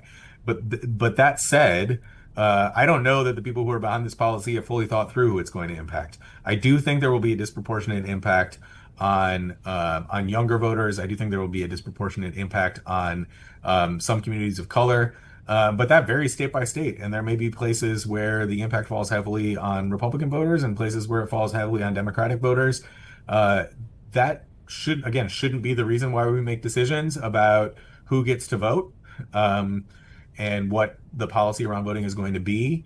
But I don't think that this bill serves the interests of anybody that really cares about our democracy. And it says that the House bill creates an exception from the show your papers requirement for states that require full Social Security numbers to register. So even the process of registering to vote could be affected by this. Yeah, that's actually the primary focus of this bill is voter registration. It says in order to get registered to vote, you have to show one of these documents. There is that exception for states that already, in one version of the bill and not in the other version, but in the House version of the bill, there is this exception that says states won't have to have the show your papers rule if they basically, if they already collect full Social Security numbers from people when they register to vote. First of all, that's only 3 states in the country. And even under this bill, even those states would be able to impose the documentary proof of citizenship rule. They just wouldn't have to, the show your papers rule. But yes, what this would do is stop people from getting registered to vote, so they don't even have a chance to cast a ballot. The Senate version of the bill would go further and say you actually have to show these documents again when you go vote. That every time you vote, you have to have your birth certificate with you or your passport with you.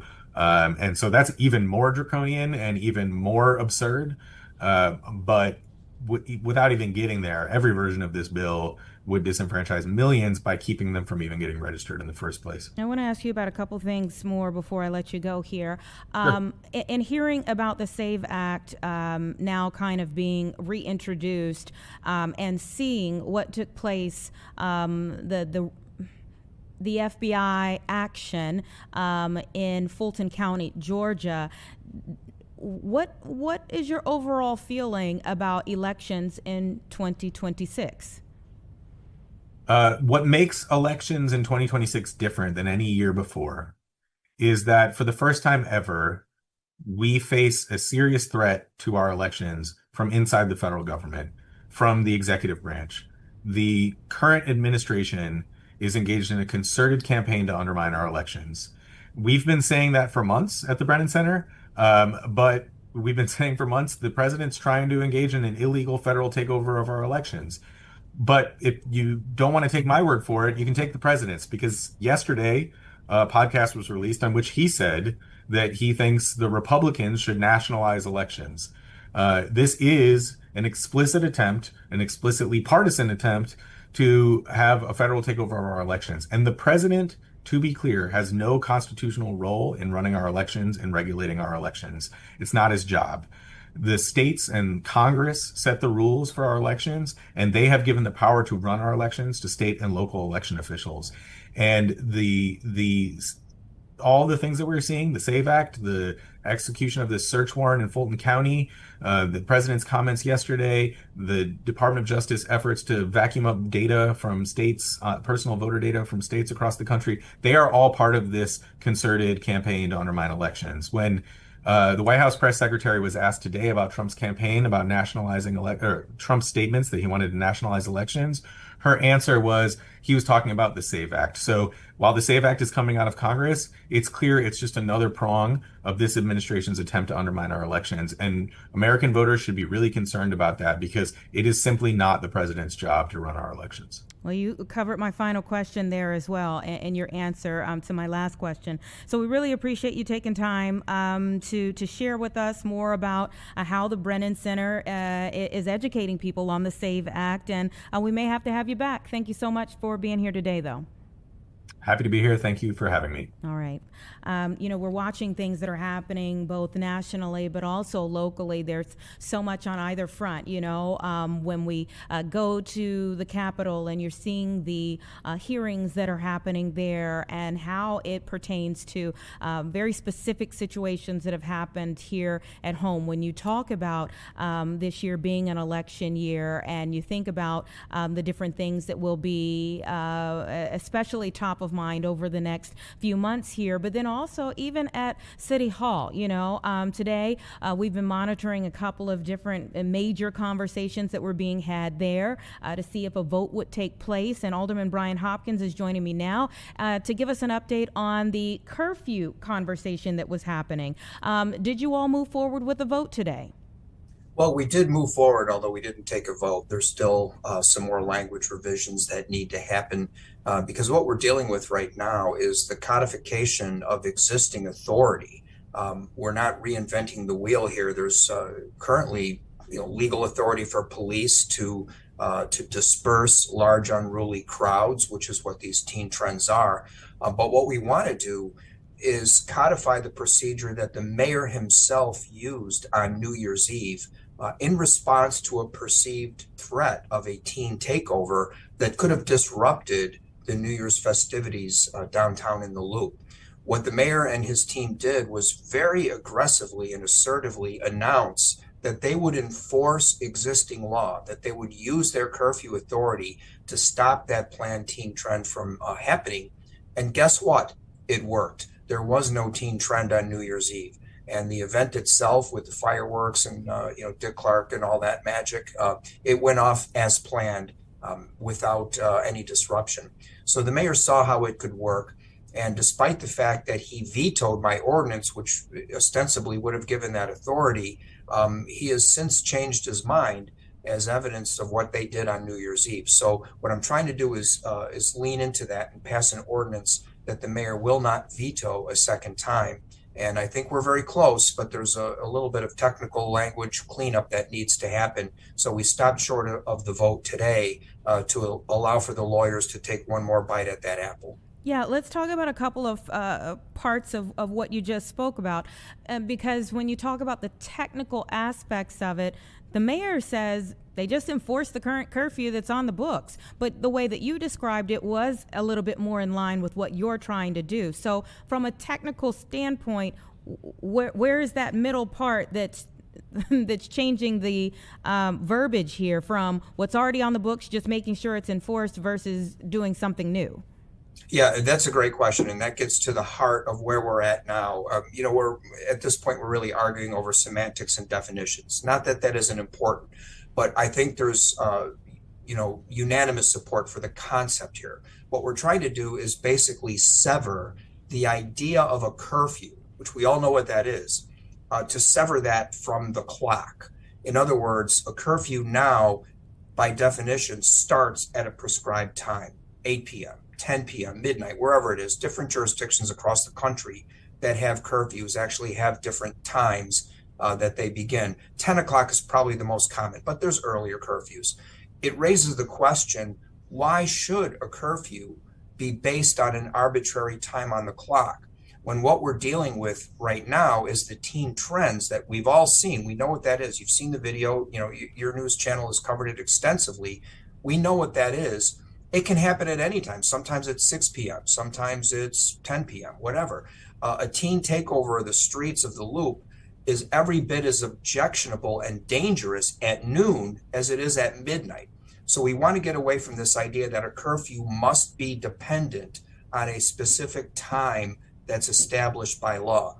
And to have the flexibility to use this curfew concept, to use the curfew law to go after teen trends whenever they happen and wherever they happen, because the police know how to use this tool, not only to break up the teen trend once it starts, but as the mayor so dramatically demonstrated on New Year's Eve, when you announce in advance that you're going to enforce curfew law, the teens tend to not show up for that planned takeover event. And that's really what this is about. It's about prevention first and intervention when those prevention efforts fail.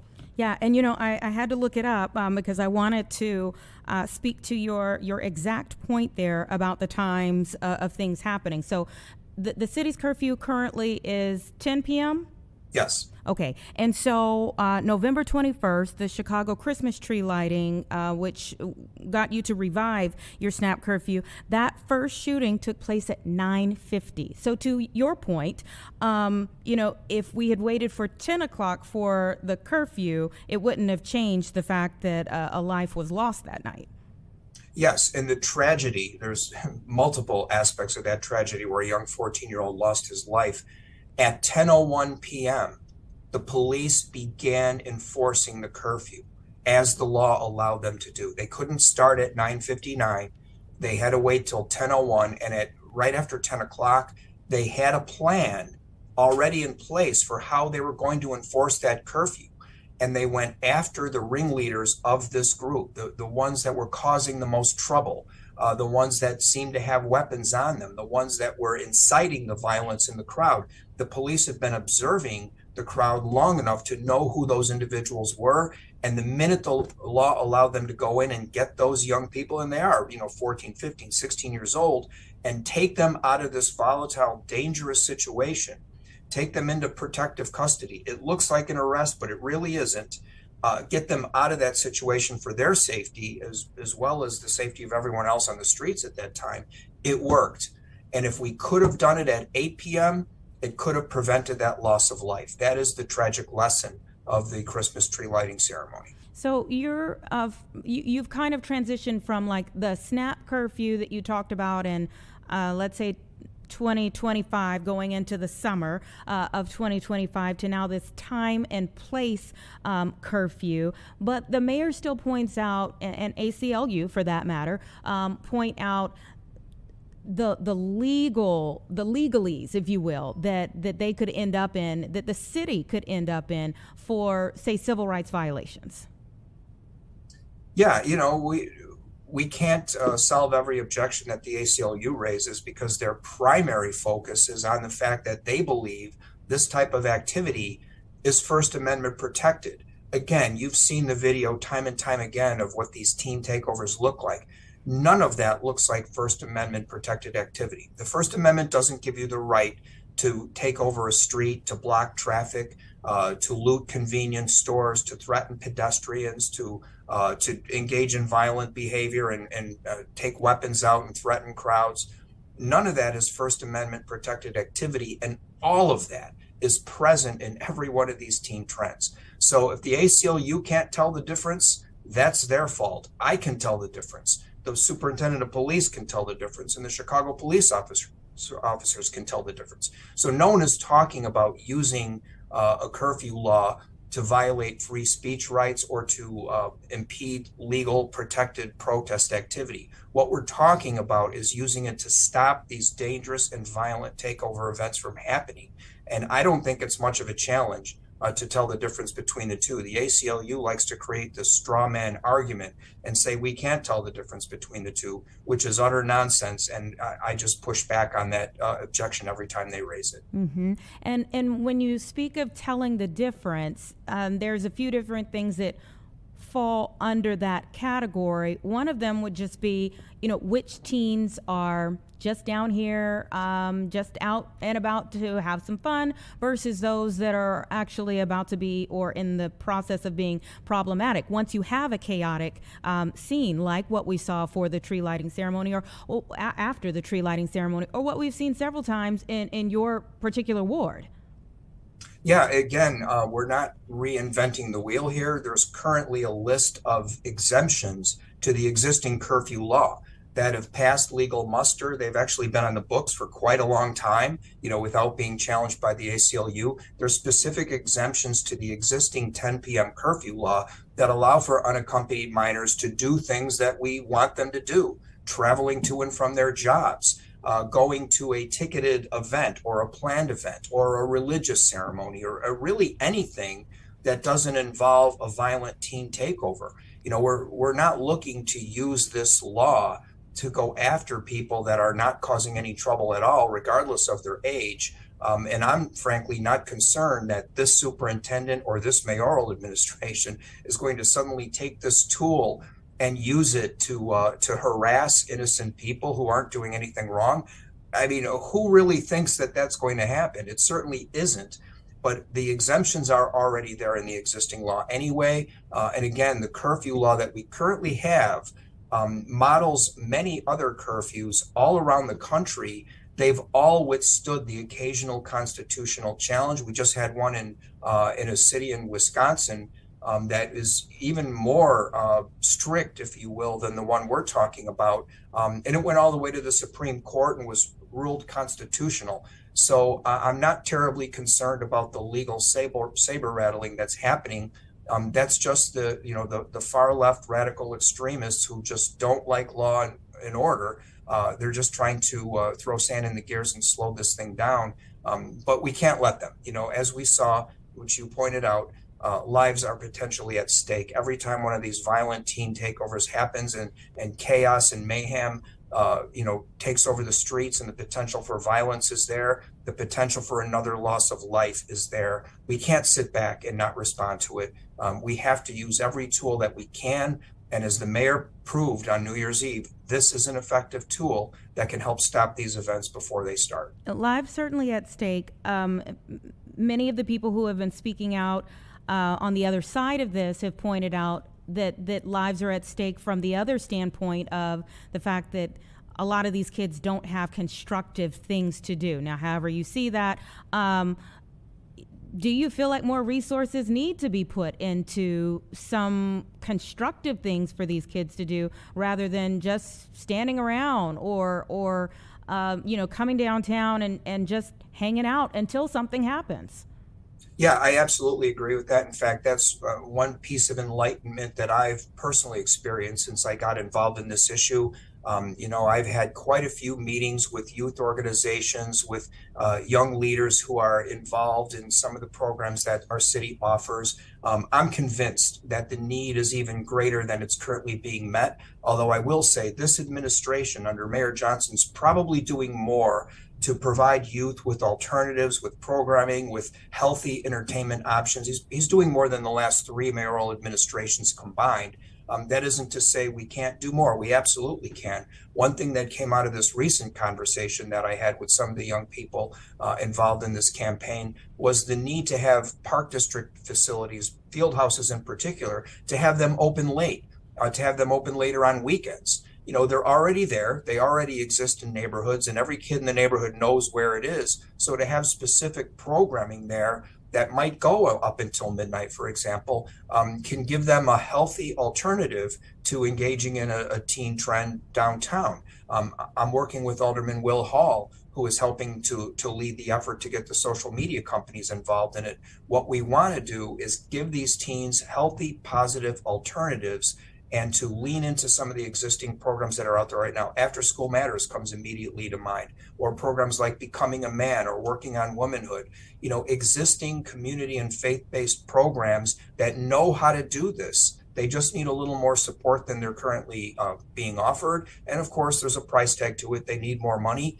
I'm fully on board with all of that. I'm fully committed to doing the things that the kids say they need to give them better options and healthier instructions. What I need them to do is to side with the people that are supporting this curfew ordinance as well, and recognize that when all those interventions fail, and when you've got the violence breaking out in the streets, that's not the time to have the conversation about, maybe we should reopen the field house. That's the time to take immediate action and enforce the laws, draw the boundaries, and show kids that there's consequences to bad behavior like that. How else are they going to learn?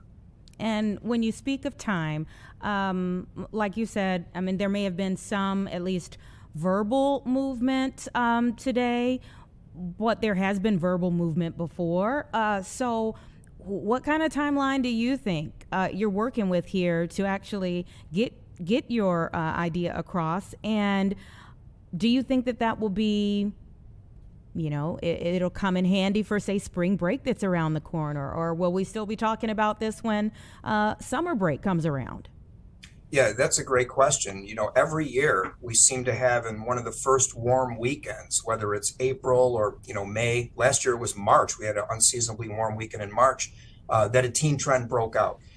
Chicago teens, they're no different than any other teens. They're no different than you and I. We get spring fever in Chicago. The first warm day, the first 70-degree day after a, long, bitter, cold winter, we all go a little crazy. We want to be outside and, and cut loose. I understand that. But every year we seem to have these teen trends happen sooner, and we act like we're caught unprepared. Like, oh, we forgot about this. Yeah, this happens, So my goal is to make sure we are prepared this year and that the superintendent and the police commanders have every tool they need. Like this curfew, this is just another tool of many that they can use. So I would like to get this resolved sooner rather than later. It's not that easy to think about spring on a day like today when it's 20 degrees, but I'm thinking about it and I want to pass this now. I did have the votes actually to pass it at the last city council meeting, but that the mayor had told me he was going to veto it again. He told me through staff that I could expect another mayoral veto if I allowed it to pass at that point. So that's why I pulled back. My goal here is to actually pass a law and a new policy that the superintendent can use. It's not to go down another mayoral dead end. That seemed pointless to me. Yes, it could be a moral victory because I do have a strong majority in the city council. It's just a little bit short of a veto-proof majority. So that's why we're trying to compromise here. That's what the legislative process is all about. It's trying to forge a compromise. And as the saying goes, the sign of a good compromise is one that everybody comes away grumbling, slightly unsatisfied with, because you got to give as well as take. So we're very much involved in that process right now. And I think we're close to getting to a majority that everyone can support and that the mayor will not veto a second time. Sure. I remember at the beginning of your discussions last year about the SNAP curfew, that there was a hearing where we heard from Superintendent Snelling. It seems like he's been absent from the discussion this time around. Is that correct? Or have there been instances of him coming to the table to say, this is what we need, this is what we should do? Yeah, so the superintendent is trying to do his job as a law enforcement professional without being pulled into the political vortex that is the Chicago City Council. And I don't blame him. He has a job to do, and he has said repeatedly he will use the tools as a law enforcement professional that we give him. That's our job. It's not my job to go out and arrest people. It's not his job to pass laws. So we have to all stay in our same lanes. And he may have, I don't want to say, that he regrets speaking out the way he did previously. But he did learn a lesson that there's a bigger downside for someone in his role to start getting involved in the political debate. So it's not that he doesn't have his opinions, and he's sharing them privately with, myself and others.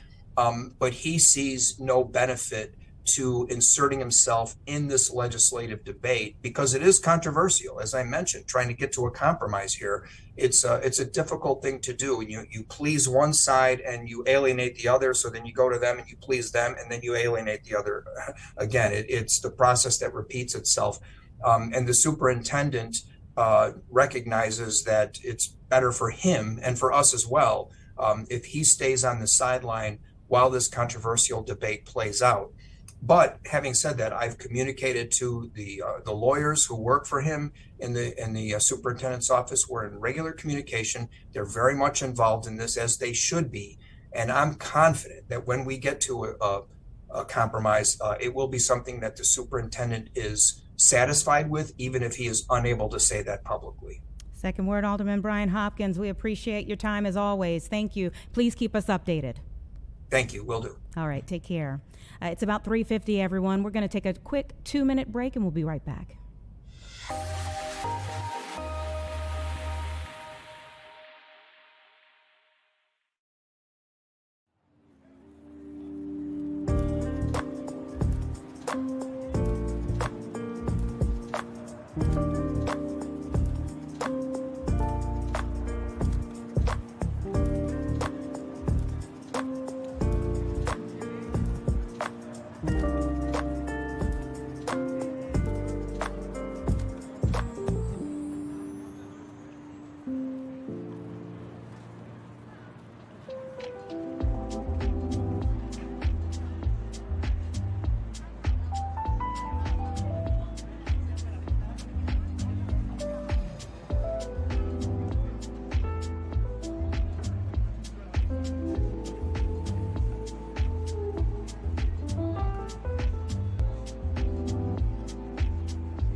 All right, welcome back, everybody. 3:52. We have one more conversation to go before we turn you over to the 4 o'clock news. So the Governor Pritzker, just announced that Illinois will be joining the World Health Organization's Global Outbreak Alert, and we're trying to get some reaction now to this major announcement from one of the groups that's applauding him. And this is Connie Moody with the Illinois Public Health Association's Government Relations Council. Thank you so much for your time.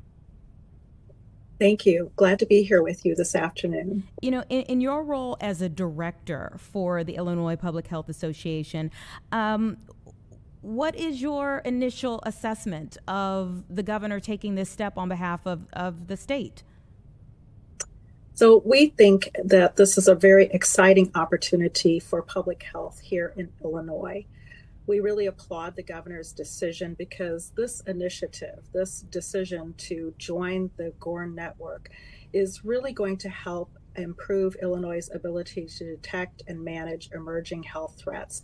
And we think that it's going to ensure that here in Illinois, we have continued access to global infectious disease data, and we also have the ability to continue to build on our rapid response capabilities.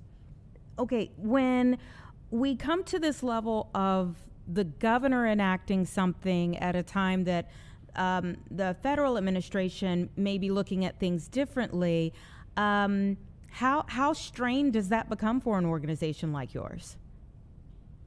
So here in Illinois, we represent public health professionals all around the state of Illinois, and we know that public health really works best when our local health departments, our state health department, and our community organizations are informed and are connected and also are prepared. So joining GORN really means that our public health leaders throughout the state can access timely, reliable information, that they can collaborate with other health professionals, not just in Illinois and at the community level, but also at the international level. So that is a really great opportunity for us to have reliable information, to access global expertise, and also to have trusted partners when it matters most, if there's an outbreak or if there is a health threat for our communities. How many other, if you know, states are a part of it? So we're only the second state in the nation. California was the first state to join this global network, and they did so in late January. And now Illinois is the second state to join GORN. It's going to have a great opportunity for us to have that enhanced surveillance and to collaborate at the scientific level, really fill in some gaps that the United States left when we withdrew from the World Health Organization. Is that dependent upon how many states end up joining GORN in the end? We have opportunities as states to join GORN. States cannot join the World Health Organization itself. That is only at the federal level. But by becoming a member with GORN, we have access to over 350 groups around the world that work together and to join and detect and respond to those infectious disease outbreaks and public health emergencies. So that network was really created in the year 2000 after leaders realized that the lack of coordination was really hindering outbreak response. So this is an opportunity for states and other organizations to join at that level and get access to that response network for emergencies. And it looks like one of the areas of importance that you all see in having something like this is because Illinois is a transportation and business hub. So people are always coming and going, which means illnesses and diseases could be coming and going as well. Exactly. And, you know, infectious diseases, they do not respect geographic boundaries. So that makes global health threats a direct concern for the health of our state. Illinois is a major business and tourism hub.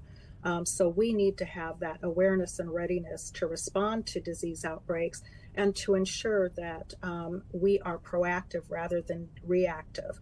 We need to protect our residents, and we also have an opportunity through this to contribute to global detection and stability also. Connie, thanks so much for making some time for us today, and thank you for what you all do on a regular basis.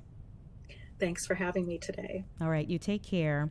Everybody, it's about 3:58 right now. We certainly appreciate you all being here each day for Chicago Live. We're back again tomorrow between the hours and 1 and 4 p.m. Who knows what the discussion, which directions it'll take us tomorrow, but we've certainly covered a lot of ground today from the first hour, kind of talking about different cases, both here locally in Momence, the homicide investigation. The Casey is on. You'll see more about that in the 4 o'clock hour, all the way out to Arizona, the ongoing search for Today Show anchor Savannah Guthrie's mom. In the second hour, covering some of the great programs here in our area and businesses in our area that are doing what they can to meet needs in terms of food insecurity. And in this final hour, looking a little bit more at things from a political angle, both nationally, internationally, and then also here locally.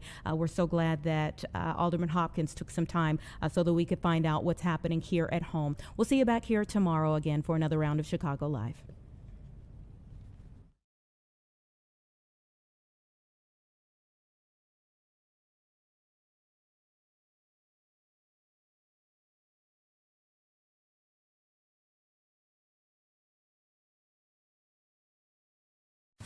Live from Chicago, this is Fox 32 News at 4.